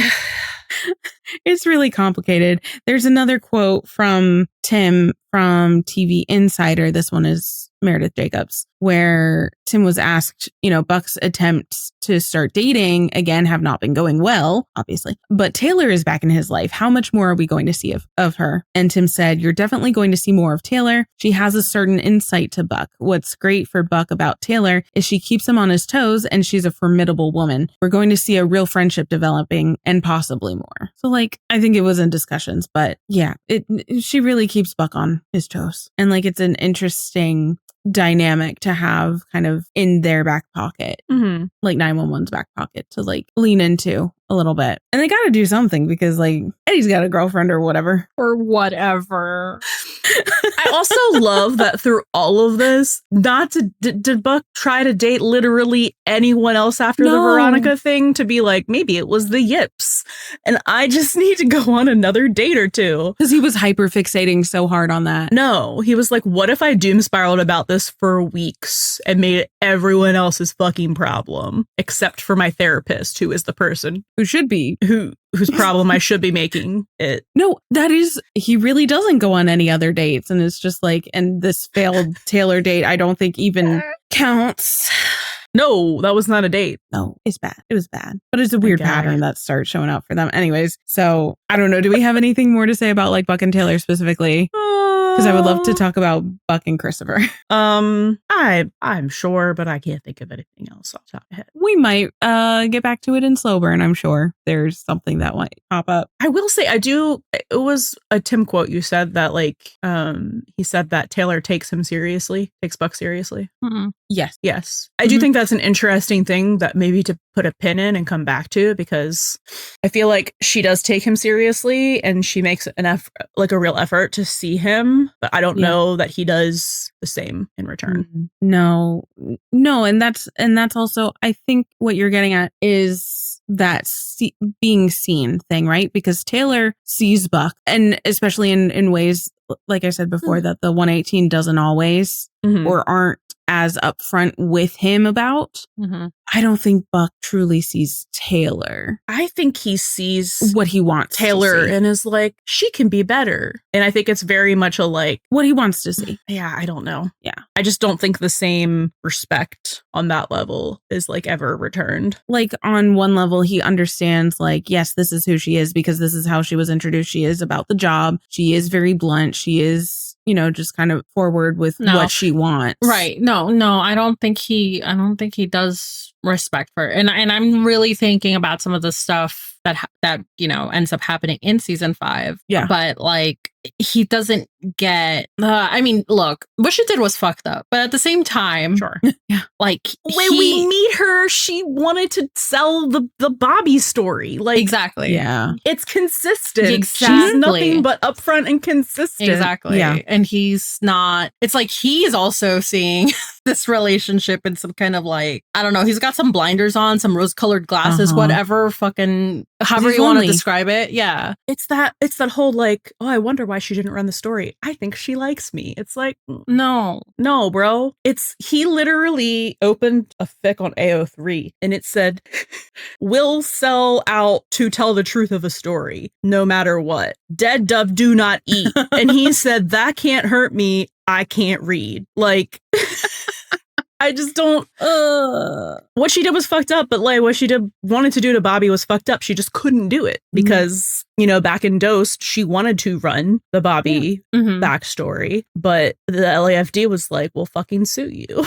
She would have. So, yeah, my guy, Buck, I love you so much, bro. What are we doing? I think he's just lonely. I don't want to have to roast you. I don't enjoy it. It's weird because it's not and it's not I guess, disrespect in the traditional way. Just kind of wanted to put that out there. It's not that. Yeah. Yeah. It's not conscious disrespect. It's just, there's never, I feel like she puts real effort into their friendship and their relationship, and he doesn't ever meet her effort level. No. And care. It's almost like he takes it for granted a little bit. He doesn't quite understand what he has there, Now I understand the comparisons to the Eddie-Anna relationship a little bit, because he also takes her for granted, hoping things would work out. I know this is going to be something we're going to revisit when we get there, but for sure. But I just think it's so interesting to look at it at the beginning and then at the end. Both times as we go through a rewatch. Because when we do the rewatches, for the most part, we haven't watched the whole season recently. No. Yeah. We're just really doing one at a time and watching, really diving deep into that one episode at a time. So yeah, interesting stuff. She's a real interesting character. She is fascinating. And we will be talking more, I'm sure, in the coming episodes. Yay. Respectfully. For now. Yes. All the respect she deserves. I'll call... Listen, if I'm willing to call Buck out on his bullshit, I'm more than willing to call Taylor Kelly out on her bullshit. Yeah. Yeah. So interesting. Okay, so a lot of the stuff that we've been alluding to, the whole Buck and Christopher conversation that we get at the end of the episode, with Christopher running away to Buck, essentially, and just kind of showing up at his door. And, once Christopher hears about Eddie's seeing Anna, and they have this really beautiful conversation and moment with Buck kind of talking to Christopher about, I know it might be kind of weird of your dad dating, and it might make you want to miss your mom, and makes you think that Eddie doesn't, but I can guarantee. And then he doesn't actually finish that sentence, because Christopher cuts in and is like, no, it's that people go away. And here we get Christopher's trauma, essentially, his core fear of losing people. And this is where I think Buck realizes that he and Christopher have the same traumas because Buck experienced the same exact things. And this is one of the things that he's still so scared of. And one of the reasons, one of the things that informs the way he acts today. So it's the people go away and Christopher just doesn't want to miss anybody else. Yeah. Which is, I think it's indicative of Shannon leaving, coming back, and then dying. Eddie leaving in the army, coming back. All of the COVID stuff, I think that's just like really exasperated a lot of it. At that age, too. At that age, like, I know we were so much older than like 9 years old, but like, could you imagine being a child, like a kid? We could still socialize with our internet friends. Yeah. He's 9 years old. He can't have internet friends. No. He may not have all of the online gaming friends yet. No. But like that is... Wait. I mean... Pause. What? I think he does have online friends. Oh, maybe he does. He does have online friends. But it's online At and 9 it's not years in old? person. Yes, I think... the video game. Oh, yeah. In the fourth episode? Yes. How am I supposed to talk to my friends? But that's talking to people on a video game. That's not. It's the not same like in as- person. Yeah. No, I mean, that is like one of his only means of connection at this point in time, but it's not like an in-person thing, which is like such a drastic difference. Yeah. So then Buck just really identifies with this so deeply. And like it dawns on him what Christopher is actually saying. And Christopher says, they leave and I miss them and I don't want to miss anyone else. So Buck tells him it's sad and it hurts, but not everyone goes away forever. Sometimes they come back. And as much as we miss them, that's how happy we are to see them again. Buck is obviously talking about Maddie, but this counts for so many other characters and situations for both of them. So like I said with Chris, it was like both of his parents. It's all of the people that he can't see in person because of COVID. It's Maddie for Buck. It's also Eddie going to El Paso in season 8. You know, there's just like so much here about like people leaving, coming back. And then Buck says, but you have me and I'm not going anywhere. Like it's like their own, I have your back if you have mine sort of situation, right? You should have said you're going to be okay, kid. That's trauma for us. I think the worst part of this whole conversation is the specific wording of Buck being like, I know I like seem like you're like he's forgetting your mom. And Chris is like, I wish I could forget. Because I'm just like, yeah.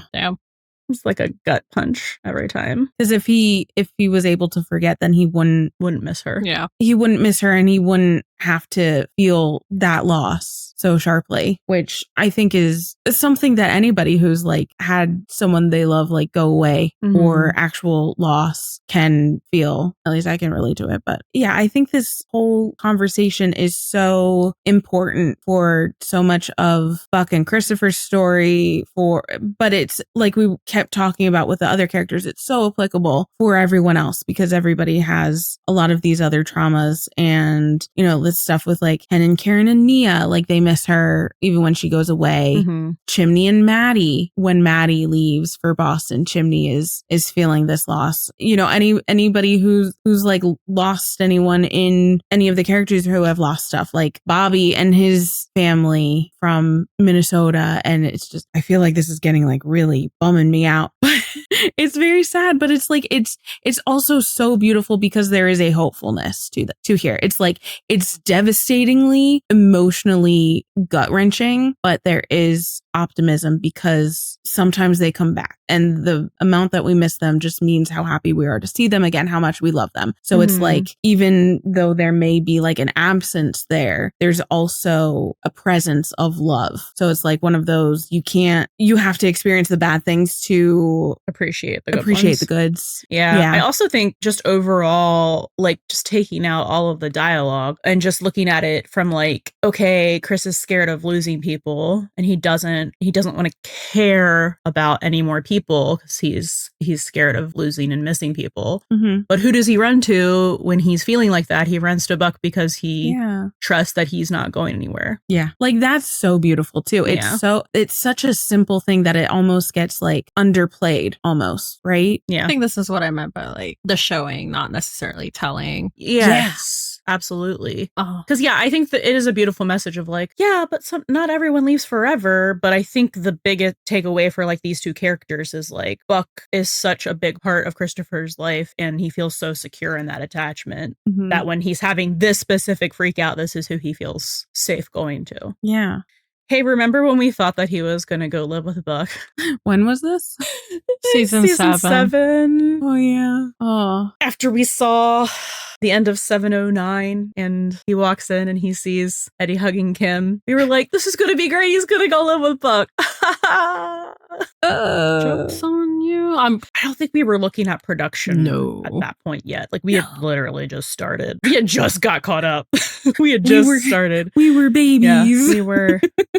Yeah, I think it really is such a pivotal moment to really express how deeply Christopher relies on Buck and kind of vice versa, you know? Like they both see each other as a very steady thing in their lives. And I'm sure we're going to talk a little bit more about like the Buckley Diaz family dynamics and Slow Burn, but I really love having this moment because beyond the tsunami, when they like both experience that specific trauma together, like I feel like this is such a great opportunity for Buck and Christopher to bond and to show how integral Buck is to Christopher's life in ways that we don't always get to see. Like sometimes we see, you know, Buck playing video games with Christopher and that kind of stuff, but this is almost like a pseudo parenting moment.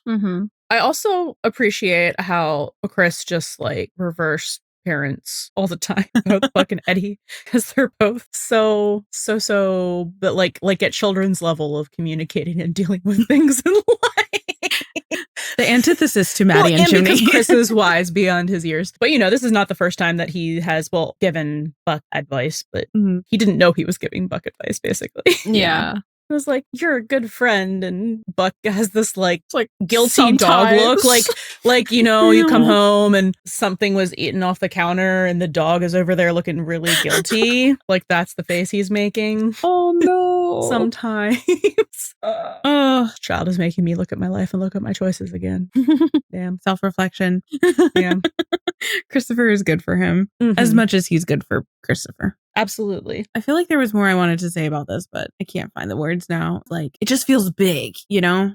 Yeah, I don't know. I think the only thing I have to add is I want to reverse like Eddie Theo moment. Oh yeah. Yeah. In season 10, since that's what we're going. So it'd be cool to see one of those. It would be cool to see several of those. Yes. I hope we get many.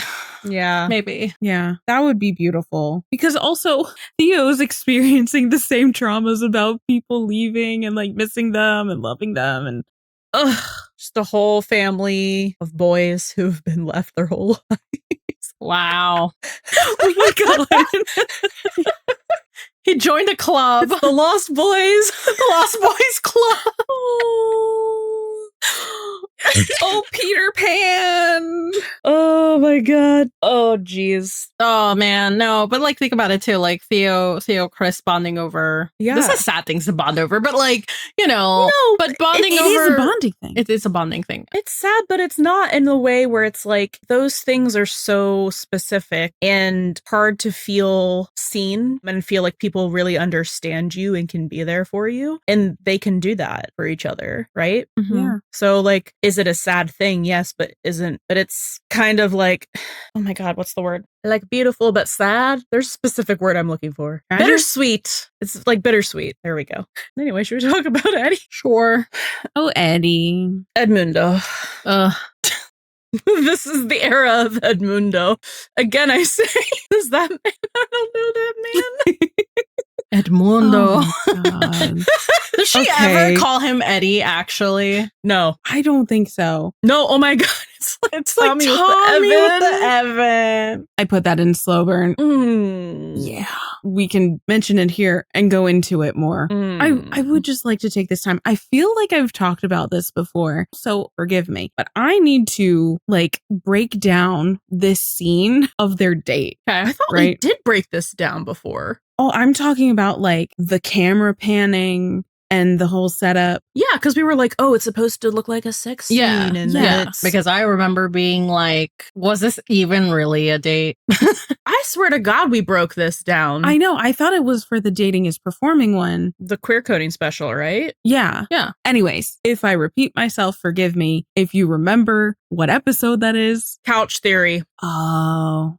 It's probably Couch Theory. I was like, that's the only other one I can think of that we would have broken down that scene. I was like, they're on a couch. True. We broke down every couch scene literally ever for the two of them. We did. And this did happen on a couch. But seeing as we did Couch Theory so long ago, let me just break this down just so we have it like for posterity in this episode, because this whole like introduction of them on their date at Anna's place is absolutely wild, because like it goes from the opening emergency to this. And again, opening emergency. And there's like sultry R&B music playing. Yes, like R&B music.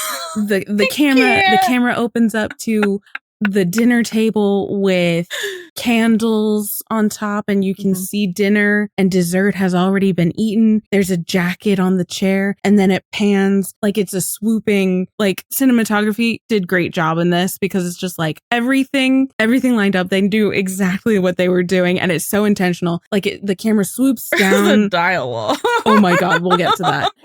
The camera swoops down to the floor. You see the shoes on the floor, just kind of like tossed out, like someone was in maybe like the throes of passion or whatever. And you hear these noises. Why the fuck are you wearing heels in your own home? Word. Why are we wearing, again, shoes? I know it's TV, but shoes, I don't care, but like heels. Because she's perfect. Okay? I mean, this is why I keep saying, I don't know. Can't trust her. We hear these noises, right? And there's some like heavy breathing. Oh dear. And like, let me, you're almost there. You're so close. And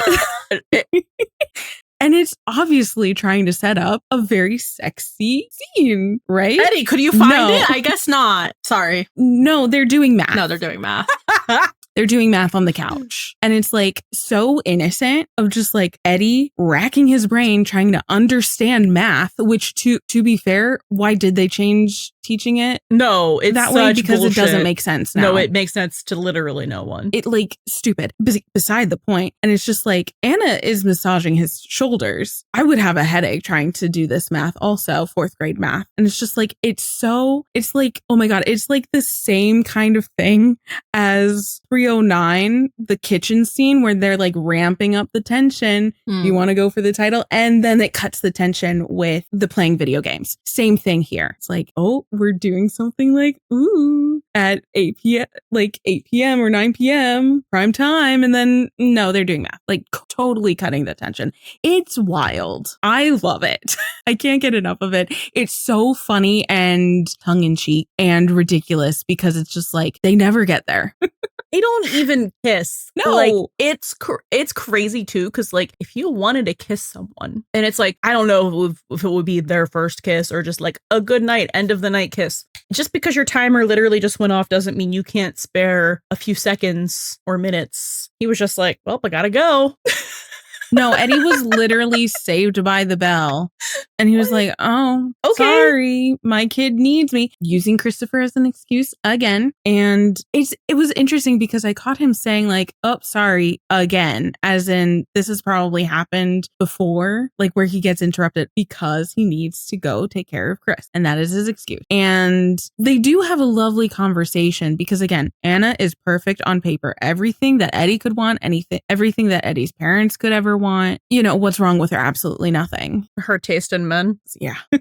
But they do have this really lovely conversation where Anna is so understanding, beautifully so, about Eddie's situation with Christopher and Shannon, and wanting to be cautious and knowing firsthand how sensitive and special and wonderful Christopher is, and like being totally fine with taking things slow. Again, like like literally all Eddie could ever ask for. He doesn't give her any like affection or physical touch or anything until she talks about how great Christopher is and how Eddie's doing a good job as a dad by being cautious and taking things slow. And that's where that's the moment, because, you know, like she was massaging his shoulders. So like she had like broken that touch barrier with him, but it wasn't until she said all of that he was like, you're a wonderful woman and you're so great and blah, blah, blah, blah, blah, but you're bad at math. I mean, just like some witty repartee, right? But I did find that interesting that was when he, you know, engaged with her a little bit more. It was like after she affirmed him that he was being a good father and, you know, doing right by his son, which kind of underlines all of the stuff from Fools when he was like, I want to make a good impression so they know that I'm a good dad, that kind of stuff. So it's just like, it does feel very performative.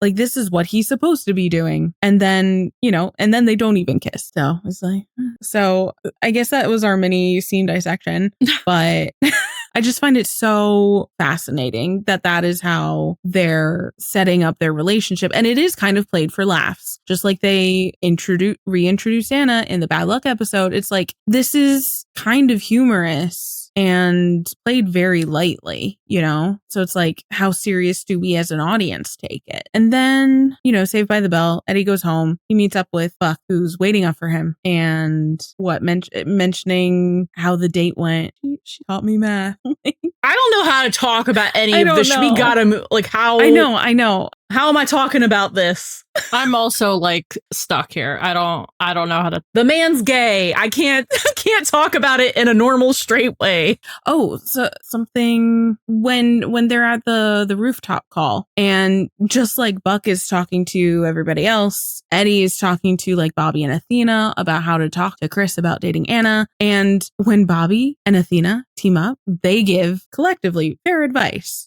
because Athena was all like, you know, just rip the Band-Aid off. You're gonna have to at some point. And Bobby said, the less you tell him, the more he will suspect, which is true. So like when they work in tandem, this is the correct advice for Eddie. He says, can't really ask him what he knows without revealing that there is in fact something to know. I think that the issue is just he didn't know how, because I think all we have in context before that was the scene with Christopher when he gets home and he's like, where were you? And he's like, I told you I was out. The friend is like, what friend? From the army? From Texas? It's like, no. And he's like, what story do you want to hear? Tell me a story, the one about your friend. Like, so like, it's like Christopher knows something is up and he has to tell him something, but he doesn't know like how much to tell him and when to tell him. Like, I think that's kind of all we're left with to draw from for that conversation. So like, I think this is where I'm like, okay, so because there's not a lot of context in here as to like why he didn't like want to reveal that he was seeing another woman, because like, forget that it's actually Anna and that Christopher knows her, right? So like, you know, typically like when parents introduce a new relationship to their child, I mean, I think a lot of the times, especially like children, I think like there's always this fear that they're going to end up hating them. There might be some jealousy involved. There might be, I don't know, many difficult feelings, right?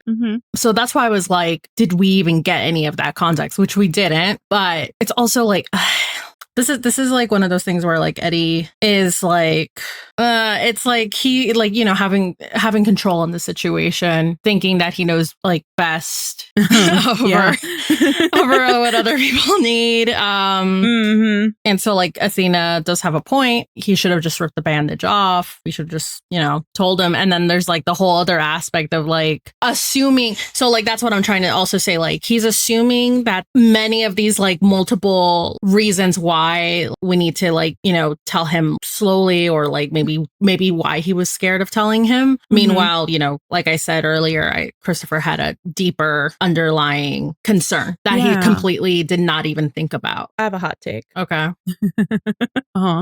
It's not okay. It's factual. Like, this is what Eddie does. And then my hot take on his decision on how he does all of whatever this is. So Eddie only knows one speed in a relationship, and it's U-Haul lesbian, because that's what he had to do with Shannon.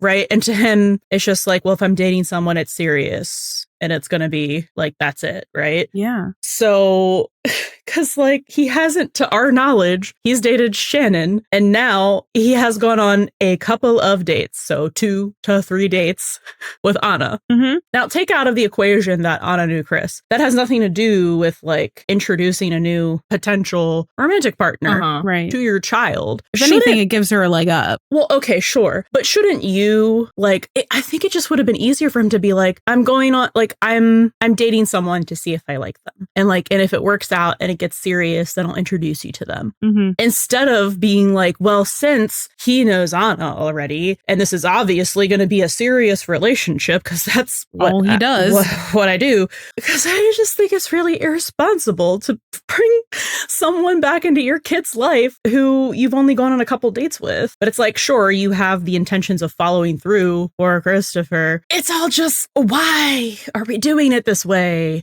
I mean, at the end of the day, I do think that I do think that he shouldn't have done it so quickly, because even every single like single parent that I do know, like they've always been hesitant in bringing like another person into the, into meeting their, child, unless they know for sure, like their for sure thing. So like, and it's not even on like Anna's character. It's just on like, is their relationship going to work out? Mm-hmm. And to Eddie, I think he doesn't see a reason for it to not, because she's perfect on paper. She keeps saying all the right things that he does need to hear, but it's like, yeah, but you still didn't give this relationship enough time to marinate enough to... He's not even calling her his girlfriend. He said, it's a woman. Chris goes, oh, a girlfriend. He goes, kinda. We've only gone on a couple dates, but hey, it's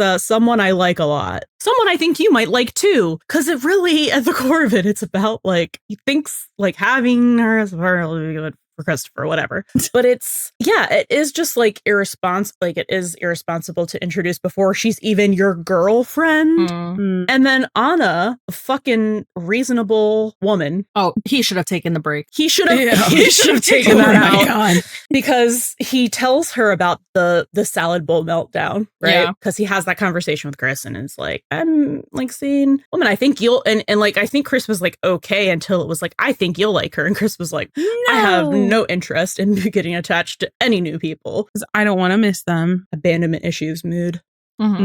So Anna, like when Eddie's wearing his AirPods talking to Anna, she says he wouldn't even talk about it. He says, total meltdown. I'm letting him cool off before I try and talk to him again. And she says, maybe this is all too fast. Yeah. And Eddie goes, what do you mean, us? What else would she be talking about? There's an us? And Anna says, Christopher's been through so much. I don't want to cause him any more pain. If we need to take a break, I'll understand. And then he's like, no. I can figure this out. In the meantime, I don't want you going anywhere. And it's like, but like, I don't, bro, the universe is screaming at you and you refuse to listen. The universe and the poor damaged salad bowl, RIP salad bowl was, I mean, that should have been a sign. Because what should have happened here? Like, what a responsible person, right? Oh my God, I'm so sorry that I'm roasting Buck and Eddie this episode. This feels so mean. They deserve it. I love them so much, but they just, they piss me off. So, okay, what he should have done in this situation is like, continue to date her and see if his feet, I thought it would work. Like, Chris loved you so much. I thought I'd love you too. He needs to know that he feels those feelings before he reintroduces Chris into that equation. I know it's because this is jumping ahead, but like at the end of the episode, like where he was like, oh, you were happy seeing Anna. He clung to that. Yeah. He clung to that shit. And the thing is, like, I think I missed that like in our first like initial watch. And I mean, years ago, not now, obviously. But like, he clung to that. I mean, like, obviously she's perfect. She could have been a great mom to Christopher. I get it. Yeah. But like him saying that, him noticing that, no, he clung to that. And that's why he was like, I thought it would work. And Christopher loves you so much. He's very happy to see you. Like, he took himself out and just... He's like, I'm erasing myself from the narrative. Bro, you gotta be in the relationship. Emotionally. Yeah, no, like, it is so frustrating because Eddie is doing this thing again where he's like you said, Sil, he's taking himself out of consideration, out of the equation. Eddie says something at the rooftop negotiation thing when they're all looking on and they're talking about this guy who's like made these terrible life choices. And Eddie says he cornered himself. Yep. And Hen is like, that there is a series of bad life choices culminating in this unfortunate moment. And it's just like... That applies to both of them, by the way. Buck and Eddie. It so does. But like, for Eddie to say he cornered himself, he really is cornering himself into this relationship. No, exactly. It's so crazy because I'm like, I'm probably yelling. I am yelling.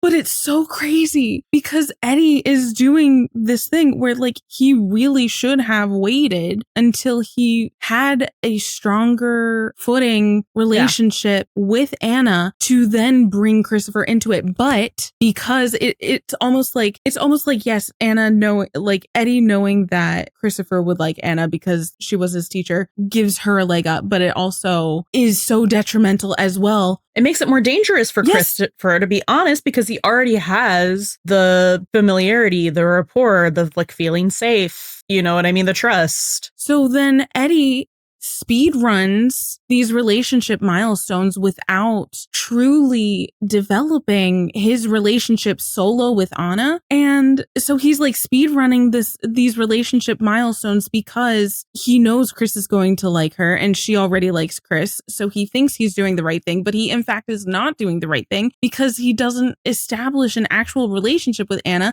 because introducing her to Christopher changes the entire dynamic of their romantic relationship, which is the fact that there is basically none, because she goes straight into being like a mother figure for Christopher.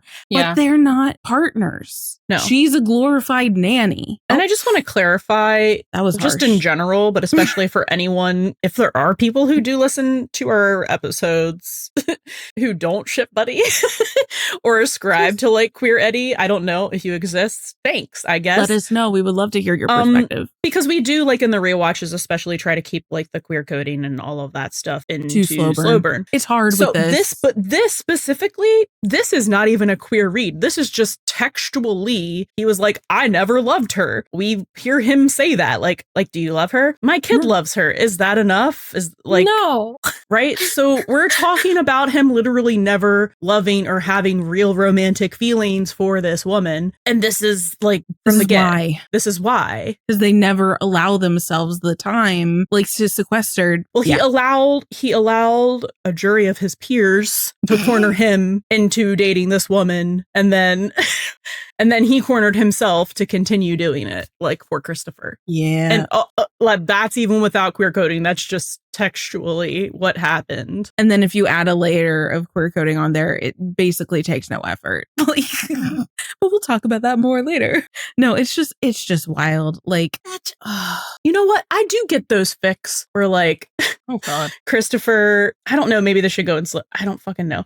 The fics where it's like Christopher's like angry, doesn't like the idea of Buck and Eddie dating, because it's like he does turn every woman he's dating into Chris's glorified babysitter, like / friend, and then he has to lose that person. Yeah. When Eddie eventually breaks up with them. Yep, because they spend more time with Chris than they do with Eddie, I think. Anyway, I would just like to say also that the music during the scene when Eddie and Anna are like FaceTiming on his computer is doing a lot of heavy lifting. What was that song? It's like, no, it was just like instrumental. It was like really nice, like rom-com-y, feel good, romantic-y music. And I'm just like, the music is making me feel like the warm fuzzies, but like their relationship isn't. So it's like, I'm like, oh, this is really cute and sweet, but it's because of the music.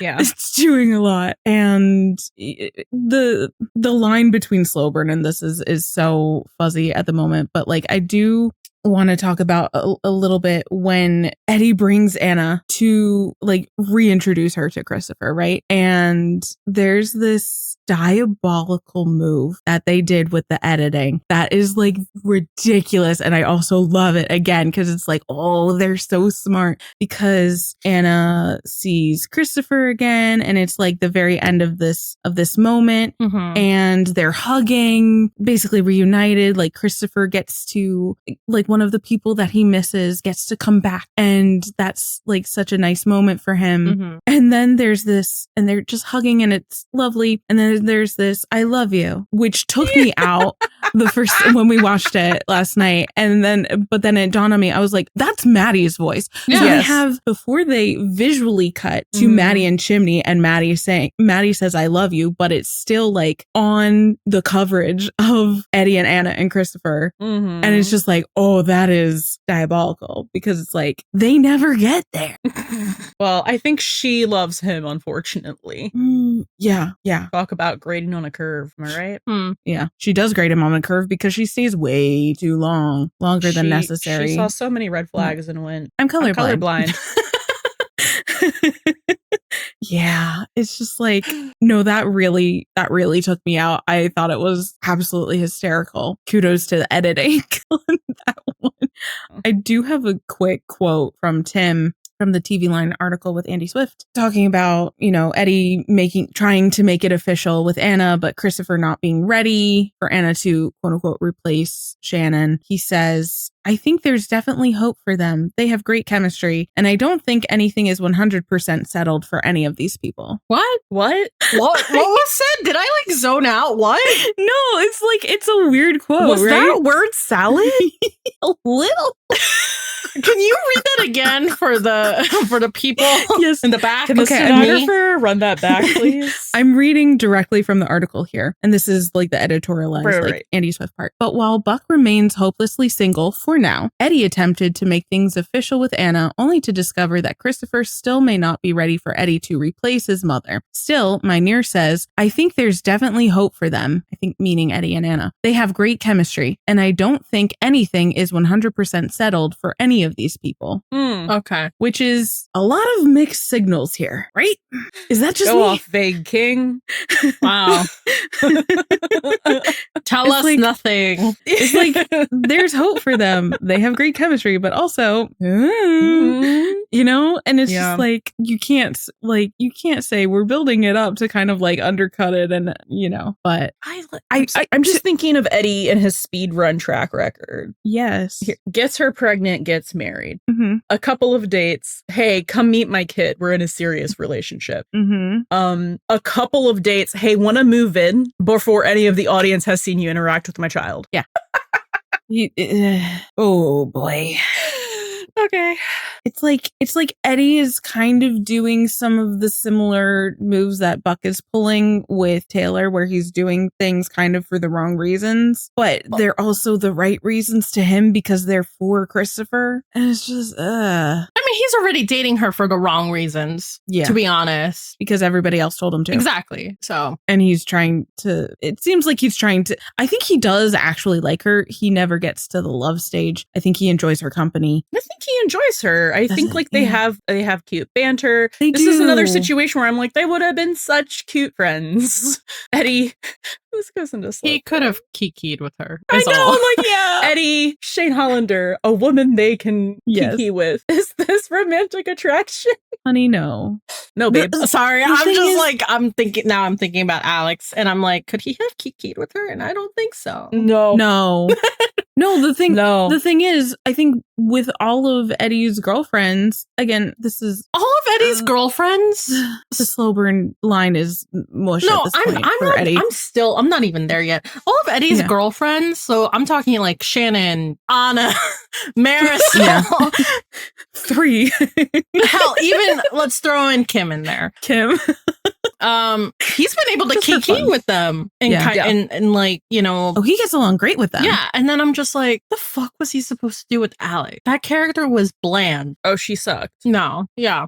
It's like, of all of the 3.5 love interests of Eddie's, I do think Eddie and Anna have good chemistry. I think he and Shannon also had good chemistry. So like the two of them have the most chemistry. Marisol was there. She sure was. She tried to kiki. And she tried to be at that level. Yeah. But like, so like she tried to live laugh Delulu her way into a relationship with that man. Like, I get it. We have eyes. But again, where's the self-respect, ladies?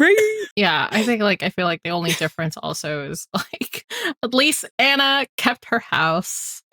Oh, thank God. And she never moved in. She never moved in. And he never asked her to. No. Probably couldn't because COVID times. I think I brought up the point about him just misreading Chris. Yeah. I don't think there's anything else to say except Eddie, good luck, babe.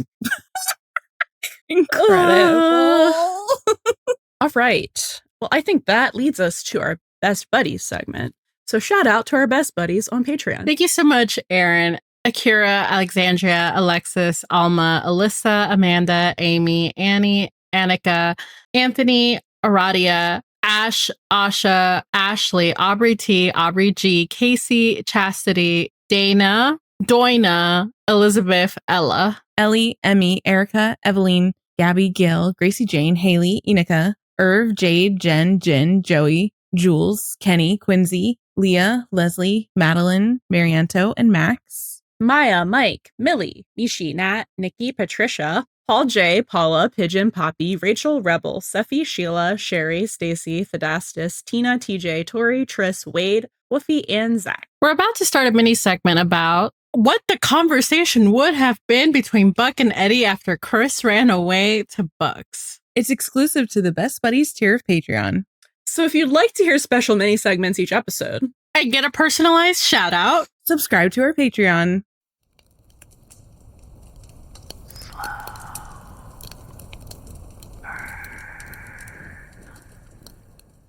All right, slow burn. Pull up a chair. I have some things to say about like Buck, obviously, and specifically some of the interactions he has with Albert. So not in that way, but like just so like when Buck comes home from babysitting Chris when Eddie was at Anna's for their date, and Buck comes home to Albert and Veronica and they have the laundry there, and he's just like, what am I, a guest in my own home? And he's just like, oh, how domestic, says with disdain. And it's just like, meanwhile, he just came back from waiting up for Eddie like a house husband. You want to talk about domesticity? Literally. He like, or like pops behind the wall is like, you're late. Tell me all about it. Like a spouse would when they're... Tell me about your PTA meeting. Yeah, when their significant other is like going to have drinks with their friends, and it's just like, tell me all the hot goss. You know, like spill the tea for me, your partner. Is like, Buck, you're one to talk. That is domestic. And it was also interesting because like Albert seemed like surprised that Buck was home, thought he was babysitting, even though Buck said to Eddie, you're late. So it's like, did Albert assume that Buck would just like hang out with Eddie afterwards? Yeah. That's kind of what I thought. Like, oh, I didn't realize. Or stay the night there. Or stay the night. I thought you were babies. I thought you were at Eddie's, which meant that you wouldn't be home for a while. Exactly. That sounds pretty domestic to me. Because he really was literally like, he's kind of been demoted to babysitter because he gets home, they say the couple sentences to each other, and as Buck's saying that like last line, like, oh, I thought I've been single for too long, he's grabbing his coat like he's leaving. Yeah, exactly. So I thought that was like kind of weird. And then Buck just like, he left without saying a word either from Eddie's place, which is, you know, just coming and going without, he's got a key. And then later on in the episode, still talking about interactions with Albert, because I think they say a lot, honestly, because it's like Eddie is Buck's best friend, but Albert is Buck's friend. But it's like Albert is almost like in the place of the best friend, like where the best friend would be in these episodes, because they're actually like interacting a little bit more. So when Albert comes in and he's just bought groceries and Buck is like putting away the groceries that he just bought, and Albert says that he was supposed to buy groceries, and Buck was just like, yeah, well, I did it because I thought you were spending so much time over at Veronica's. I just did it.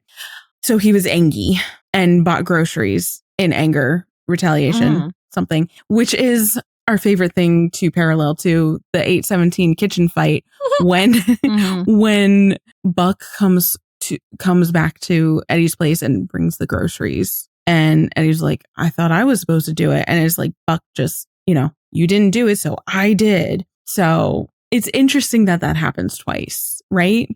Yeah. Yeah. Like angrily getting the groceries when the other one says that they were going to, but didn't. So Buck takes it on himself. Well, it is interesting that you're like, Albert is taking kind of like the pseudo best friend spot, just like by default, because they're spending a lot of time together because they live together. Mm-hmm. But what's happening at the exact same time is that Eddie and Albert are both starting to date someone at the same time. Which is why Buck... So he's so angry. Which is why Buck feels even more He's like, alone. Yeah, I'm and like a left third behind. Wheel. The best friend rapture. Yeah.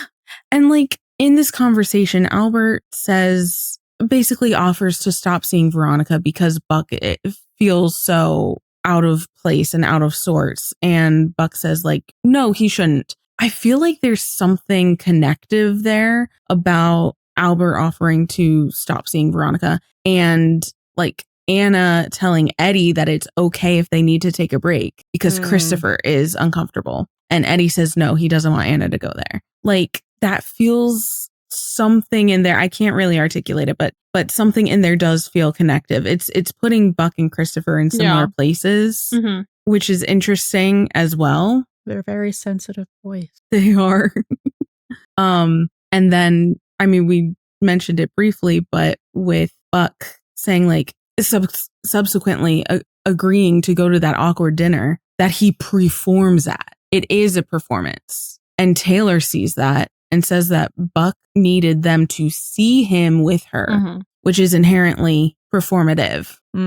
Buck wants to be seen as someone who is desirable, who is, you know what I mean, worth dating.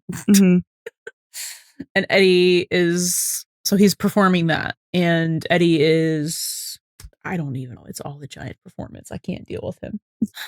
It's that, again, it's like the phenomena. One of the guy friends gets a girlfriend, and then it's like the other ones have to scramble to get girlfriends, and it's dating for the wrong reasons for all of them.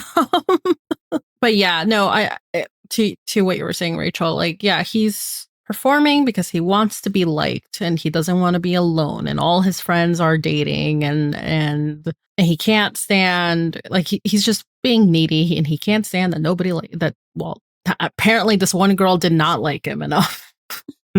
Okay, weird. Like, it's not the end of the world. Yeah. But it is, I guess, the end of the world for him, even though he's never like verbally acknowledged it here, that, you know, Eddie's time is being taken away from him and Eddie's attention is taken away from him. And now he's in Marisol's shoes. No, he literally is. He's getting relegated to like the girlfriend status, which is babysitter. Yes. Just so funny. I think that is so interesting because like this whole instance is like establishing it's like the first time we see Eddie dealing with dating and Chris and bringing those two spheres together and how integral Buck is in all of Chris and Eddie's life aspects. So now that he's been relegated as the girlfriend babysitter, or I guess demoted, I don't know. I think it is interesting kind of going into my Buckley Diaz family section. I did have some points about like how I think it was interesting that like during that conversation that he and Chris are having, where Chris starts like alongside of friends, Chris does like list maternal figures. So like his abuelita, Carla, he's talking about his mom. And then it's like a repeated cycle going forward as well, because like we have Marisol. So it's like not only Anna that's coming into the picture, Marisol had come into the picture, and it's people that these women that he's gotten close to. Yeah. And they've all left. And then there's Kim. He's perpetuating the trauma by trying to... Oh my God. And then there's Kim, who looks like Shannon. And then he thought his mom came back. It's like, and so like there's figures that have come back. Like, I mean, Anna came back. What he thought was his mom came back. Oh. Every time we sit down and we record an episode and we talk about Eddie Diaz, I'm espresso depresso. Like, it's a bro. It's bad. Oh I mean, okay, so there's that one point. My other point, like, yeah, so he's listing the maternal figures, putting a pin on that trauma.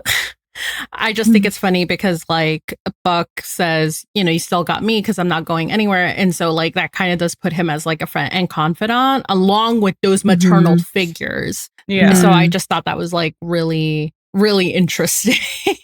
No, it is so interesting that we have an established pattern of, Marisol basically babysitting Chris while Eddie is going out on not dates with Kim. Oh. Anna basically babysitting Chris.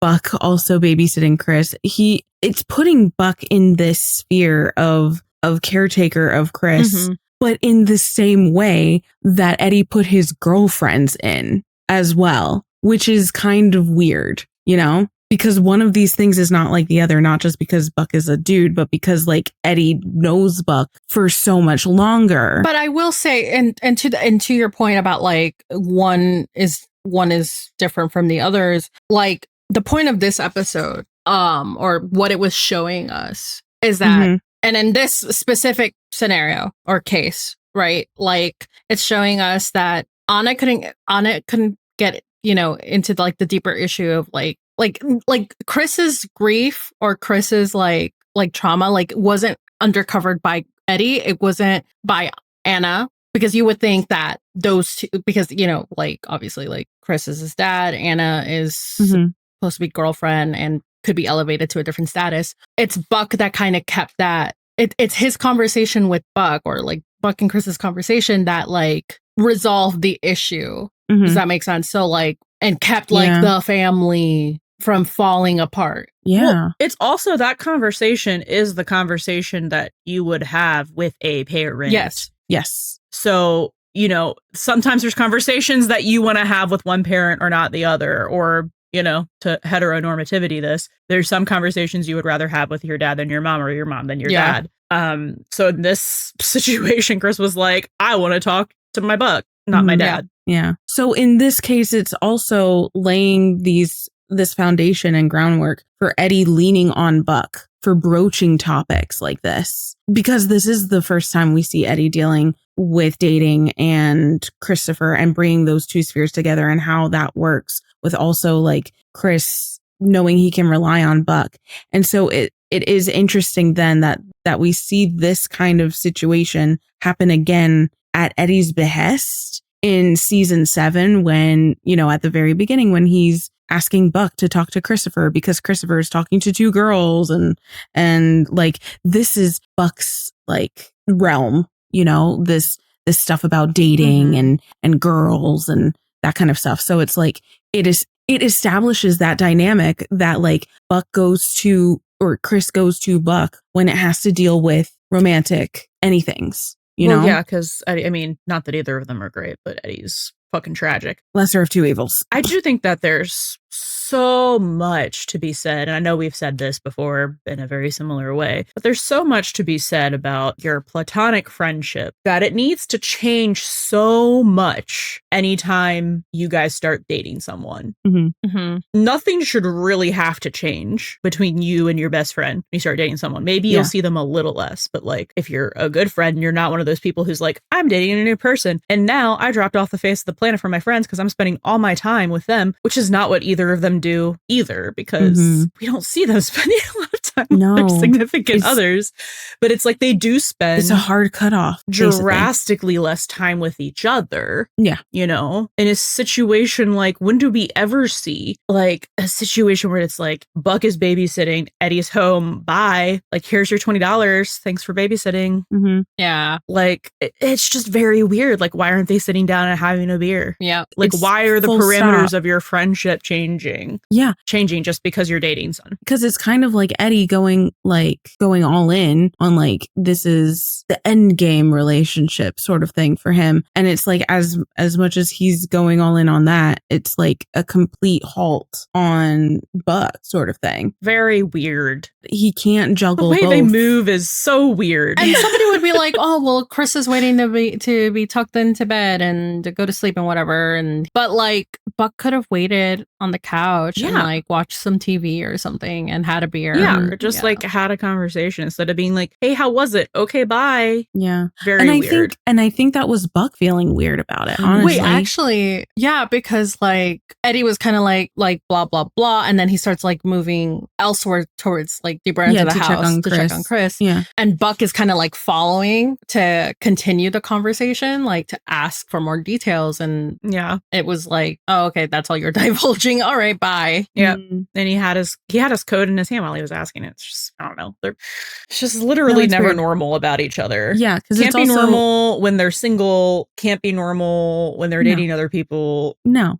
And it's like Buck was already putting himself at arm's length a little bit to kind of like almost to bow out in a way. So he basically didn't have to give Eddie a choice. And it's coming from that trauma of being left, being abandoned. So it's like, better leave before you get left.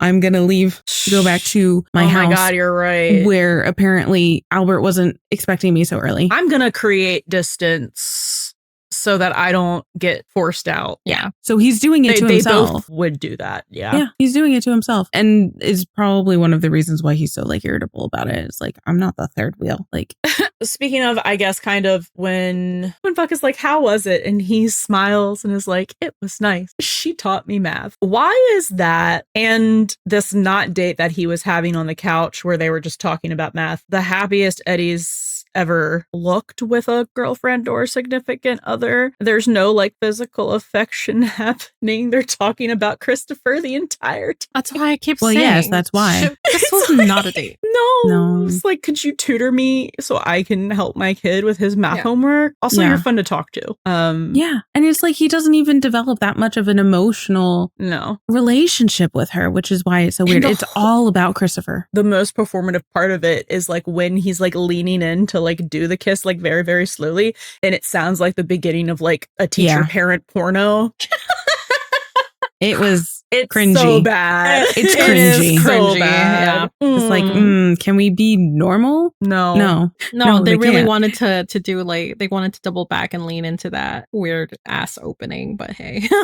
That's why I think it was so purposeful. Like even that dialogue. But it is just throwing this out there. The whole like, it was nice, she taught me math, being Eddie's like pinnacle of romance apparently is so interesting when you look at. She taught me math. Yeah. Not like, it was nice. I think I really like her. It was nice. You know, she's really easy to talk to. She's really interesting. Like nothing about her, just like nice. She taught me math, which is something that I need to learn how to do the new way of to help Chris do his math. Again, it's all about Christopher.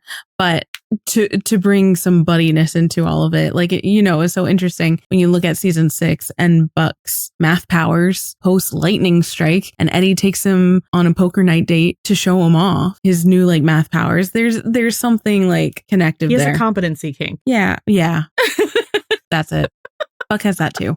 Yes. Yeah. But it's specifically math related. I've heard people say math kink, and I'm like, I don't think it's that specific. No. It's competency. It's correct. Competency. Yeah. And math is hard for him. So he finds that especially Mm-hmm. impressive. Yeah. I do want to talk about the whole universe stuff that was brought up in this episode again, because it is interesting that we see this happen a couple times, like 6, a little bit of 7 and 8. And the hostage negotiator at the roof call says to the guy on the roof, the gunman on the roof in the cul-de-sac, like, it's okay. We all miss the signs now and then. And then you have Taylor Kelly telling Buck, like, you think you need to be patient and let the universe come to you. I think that's very interesting that we have both of these lines within the same scene a little bit, Well, and it's in the same season, the same few episodes apart. Like it's coincidences don't just happen coincidentally in television most of the time.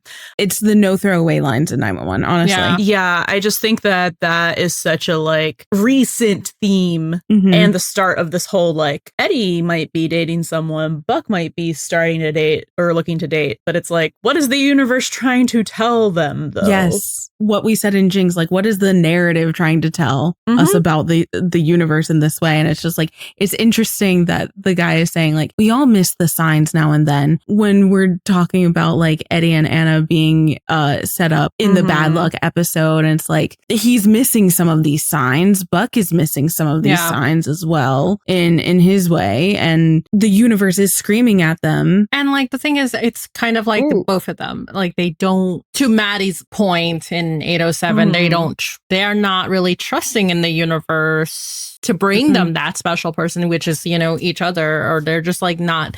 And it's one of those things where it's like, oh, you're too close to it, you might miss it, or you know what I mean? Yeah. So they are missing signs, and they're not listening to it. Yeah, because like Taylor has that whole thing about like, you ever let the universe just come to you, after Buck spent an entire episode being like, the universe is screaming at you, you got to listen to the universe. And then he's just like, nah, I don't let the universe come to me. And it's so like counter. Well, I guess that date with Veronica fucked. I guess so. I mean, I think it's so interesting because it's like the universe is trying to tell them different things and they're going about things differently, but ultimately it boils down to the same thing where it's like they're trying to force things. Yeah, it's the performance. They're trying to force things. Buck's trying to force a romance to happen faster because he thinks it will fix him and make him feel whole and loved and not lonely. No. And Eddie is trying to force a relationship because he thinks it'll fix what a family is supposed to look like and have a mother for his child and fix everything else about him. Yeah, that's gestures to all of him. Yeah. But it'll work this time, right? Because she's perfect. No, it doesn't work. It doesn't work that way. No. I just find this whole thread of like the universe and signs and stuff that they have running through the series, basically, which gets kind of set up in this season. So interesting. I always find that fascinating. Yeah. I did want to, I guess, kind of briefly touch upon Buck's so like earlier in the episode, Han brought up, I don't know if we're going to keep this in. If we don't, well, I'll just say it. Like at some point, Han brought up that we thought that Chris was going to live with Buck at the end of season, after season 7, right? We were very delulu at the time, but well, we didn't know what was going on, especially production wise. Anyway, I think in our season 7 wrap, I think we were like, why didn't Christopher like call Buck instead of calling his grandparents, right? Or like, why didn't Buck talking to him in season 7? Why didn't it work? So like, it's just interesting, like the comparison, like Buddy Chris in season 4 versus Buddy Chris in season 7. Like it ended up becoming that as Chris got older, I felt like Chris saw Buck and Eddie as a united front. So at that point, it was like kind of like, well, I don't want to talk about, I don't want to talk to my dad and pseudo parent. They're just going to, I don't know, like whatever he was feeling in that moment, whatever like anger he was feeling, like it was just not going to be, or the hurt that he was feeling, because in both instances, like the conversations were also like very similar. Like there was echoes of Shannon and like, Yeah, for sure. His hurt, Buck and Eddie would probably address it as the best as they could in either scenarios or different times that we're talking about. But like, as you get older, you just kind of like don't want to talk to the two parents that are going to tell you something probably different, something that you don't want to hear. Yeah. And I mean, this kind of would have been the thing that Christopher would have thought about, right? Because, he went to Buck when he wanted to get away from his dad, and Buck, even before talking to him, called his dad, which like he should, right? Because like Eddie doesn't know where his kid is. That's terrifying. He needs to know where Chris is. Yes. But also it's like, your dad's on your way here. Not like, hey, I got him, I'll figure out what's going on and like bring him. You know what I mean? Like, I feel like maybe he was like, I wouldn't have any space. It would be immediately, I would have to face my dad again because of how this went down. Yeah. Yeah, you're right. Yeah. And like, I think Eddie is also thinking about, I mean, yes, there was an earlier conversation in the beginning of season 7, but like, I think Eddie is also like thinking about like how Buck talked to Christopher and everything is magically fixed, I guess, because we didn't have like a debrief, like how we talked about in our best buddy section. And not that Eddie should ever feel like he's not enough as a parent and that Buck is probably better than him. Like, not like, no, that's not what it is. It's just like there's sometimes when Buck can reach Christopher when he probably can't. Yeah. So he was probably also like thinking about this time in season 4 during that time in season 7 when it like things can get resolved if maybe Buck had that additional conversation. Mm-hmm. So much of season 3 was about establishing that Buckley Diaz family dynamic. This is where I think it really like comes to fruition because it positions Buck as that confidant more than just like a friend to a 9-year-old, right? It's someone that Eddie can rely on, someone that Buck or Christopher can rely on, and is always going to be present in their lives, which all 3 of them need. Yeah. Oh, for sure. So it's just like, it really solidifies stuff in that way for them. I still just want to like TLDR some of the stuff we said in our Best Buddy segment. Yeah. Because it was good. You guys should listen to it. Basically, the stuff that like, if you're not a best buddy, like, why not? There's so many fun segments to check out, but there are some points that I did want to make here too. And like, I think the impetus for me is just like Buck feels alone, but Buck normally never feels alone when he's with Eddie. But now Eddie is, in his eyes, subconsciously being taken away from him because he's dating. And we talked about the distance that happens whenever they start dating anyway. And specifically in this episode, like he's relegated to a babysitter, or that he's maybe putting distance there to protect himself. But what it all like boils down to is like he is spinning out, he's crashing out about this Veronica thing, and it's not about the Veronica thing at all. No, it kind of feels like it's about Eddie, as most things tend to come down to for Buck. Oh, shocking. Not fully about it, but it really feels like it's in large part about that. He feels like, it's that conversation he has with Chris that really nails it for me about how they connect with the like not wanting to miss people and because they leave. And if you think about it, Eddie does always come back from dating people because he fucks that up royally, and then they can be single hanging out with the boys again. It's like a boomerang. Yeah. Yep. Eddie's a boomerang. So that does remind me, Buck's conversation with Christopher in this episode kind of reminds me a little bit of his conversation with Maddie in Dads and Cats. So I think like at the end of the day, like both of the conversations, I think it's Buck basically having faith that their loved ones are coming back. So like he's reassuring Chris in this conversation that even though they're gone or they went away, like, they come back. And then with the conversation with Maddie, like he does bring up Eddie, when Eddie went back to El Paso, and then like he asks, like, you think Bobby knew he was coming back? And then he says, because that's what families do, no matter how hard it is or how far apart they are, they find a way home. So like, I don't know, they have like very similar tones, and like it is coming from the character that has these abandonment issues. So I thought they echo. Yeah. And I think obviously in this episode he's talking about Maddie, but if I wanted to be like, who's the person who comes back that's most meaningful to Buck, and it happens over and over again, actually, like I'm not just talking about the dating thing, which I'm like a teeny bit joking about, but actually not. Like think about how he left for Dispatch and he came back, and he left for Texas and he came back. Like, so he is a boomerang. He's literally a boomerang, and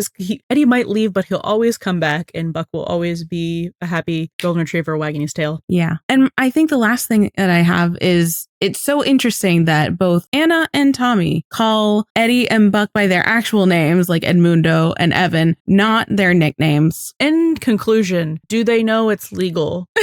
At the current time, I don't think they do. And that really... it's legal. It's legal, guys.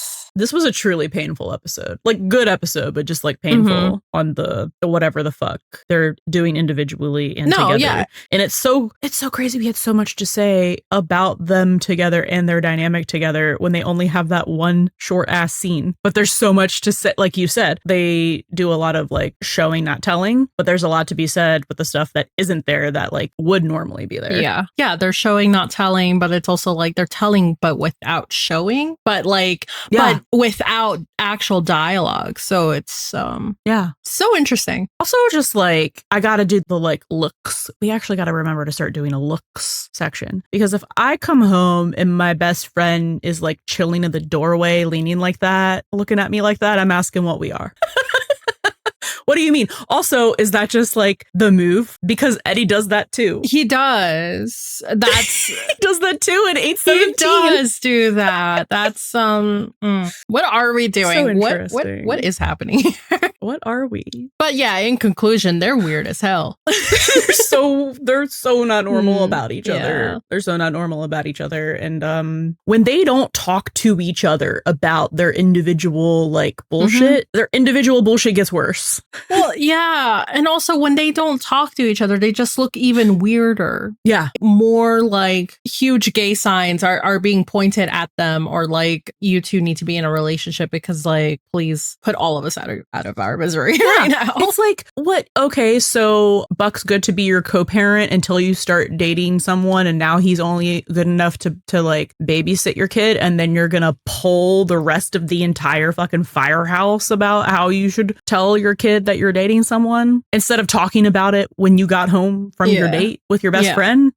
It's weird. And also like, it's so I'm trying to remember like for the rest of the season, because obviously we have 14, we have a little bit of 13, we have the end there, and then we have Treasure Hunt, where I feel like they were like, I'm trying to figure out, is there between 9, 10 and 11, is there an episode where they are like hanging out? Yes or no? I don't think so. I don't recall that they do. No, there's not like a normal anything, which is such a huge juxtaposition from the beginning of the season of, you know, Buck's over and playing video games, and I don't know, it's just so fucking weird. Like, and Eddie should have really talked to Buck about that, and Buck should have again talked to Eddie about this instead of fucking Taylor Kelly and strangers at this call. Like, they're just being so weird. Yeah. Sorry, going back to my point, was their reintroduction of like buddy moments is in Treasure Hunt, and then that's when we full steam ahead into shooting arc. So yeah, very weird. Full steam ahead into shooting arc, and then the beginning of season 5 is also distance, right? Because like they're both dating people, and then we just have like the scene of like, that's not how you talk about somebody you love. My kid loves her, and that's like the third episode. Is that enough? Yes. Yeah, that's 503. And then we get into hostage situation. Sure, which is great. But then we have, I'm leaving the 118, and then more distance. Until breakdown. Mentee B. Yeah, I don't know. They're just... The writing's just but it's just interesting the way narratively, structurally, like what we're doing here. Yeah, because it's just not normal best friends writing. That's why. Because Hen and Chim don't have this. Nope. They still talk. Yep. But they also aren't all up in each other's shit. So like them not constantly being over at each other's places, or, you know what I mean? Like, that's not an established thing they really have. Like, that's not a regular occurrence. That's probably like a once a season thing that we normally get. Anyway, I feel so normal. I love this season, but I do miss my season 7 through 9 buddy. Yeah, me too. It just be hitting different. I agree. They came back with some oomph, with a little extra something I cannot describe. I wonder what that secret sauce is. But anyway, I think we need to go. Yeah, let's be done. Okay, remember, don't third wheel your roommate and his girlfriend. But if you do, take a buddy with you. Thank you for listening to the Buddy System podcast. Can't get enough of the buddies? Subscribe to our Patreon for access to our Discord community, full reaction videos, and even more exclusive content. And if you really want to make our day, leave a 5-star review on Spotify or Apple Podcasts. Please come yap with us on your favorite social media platform. We're at Buddy System Pod everywhere. That's BUDDIE System Pod. Catch you next time. And don't forget, bring a buddy with you.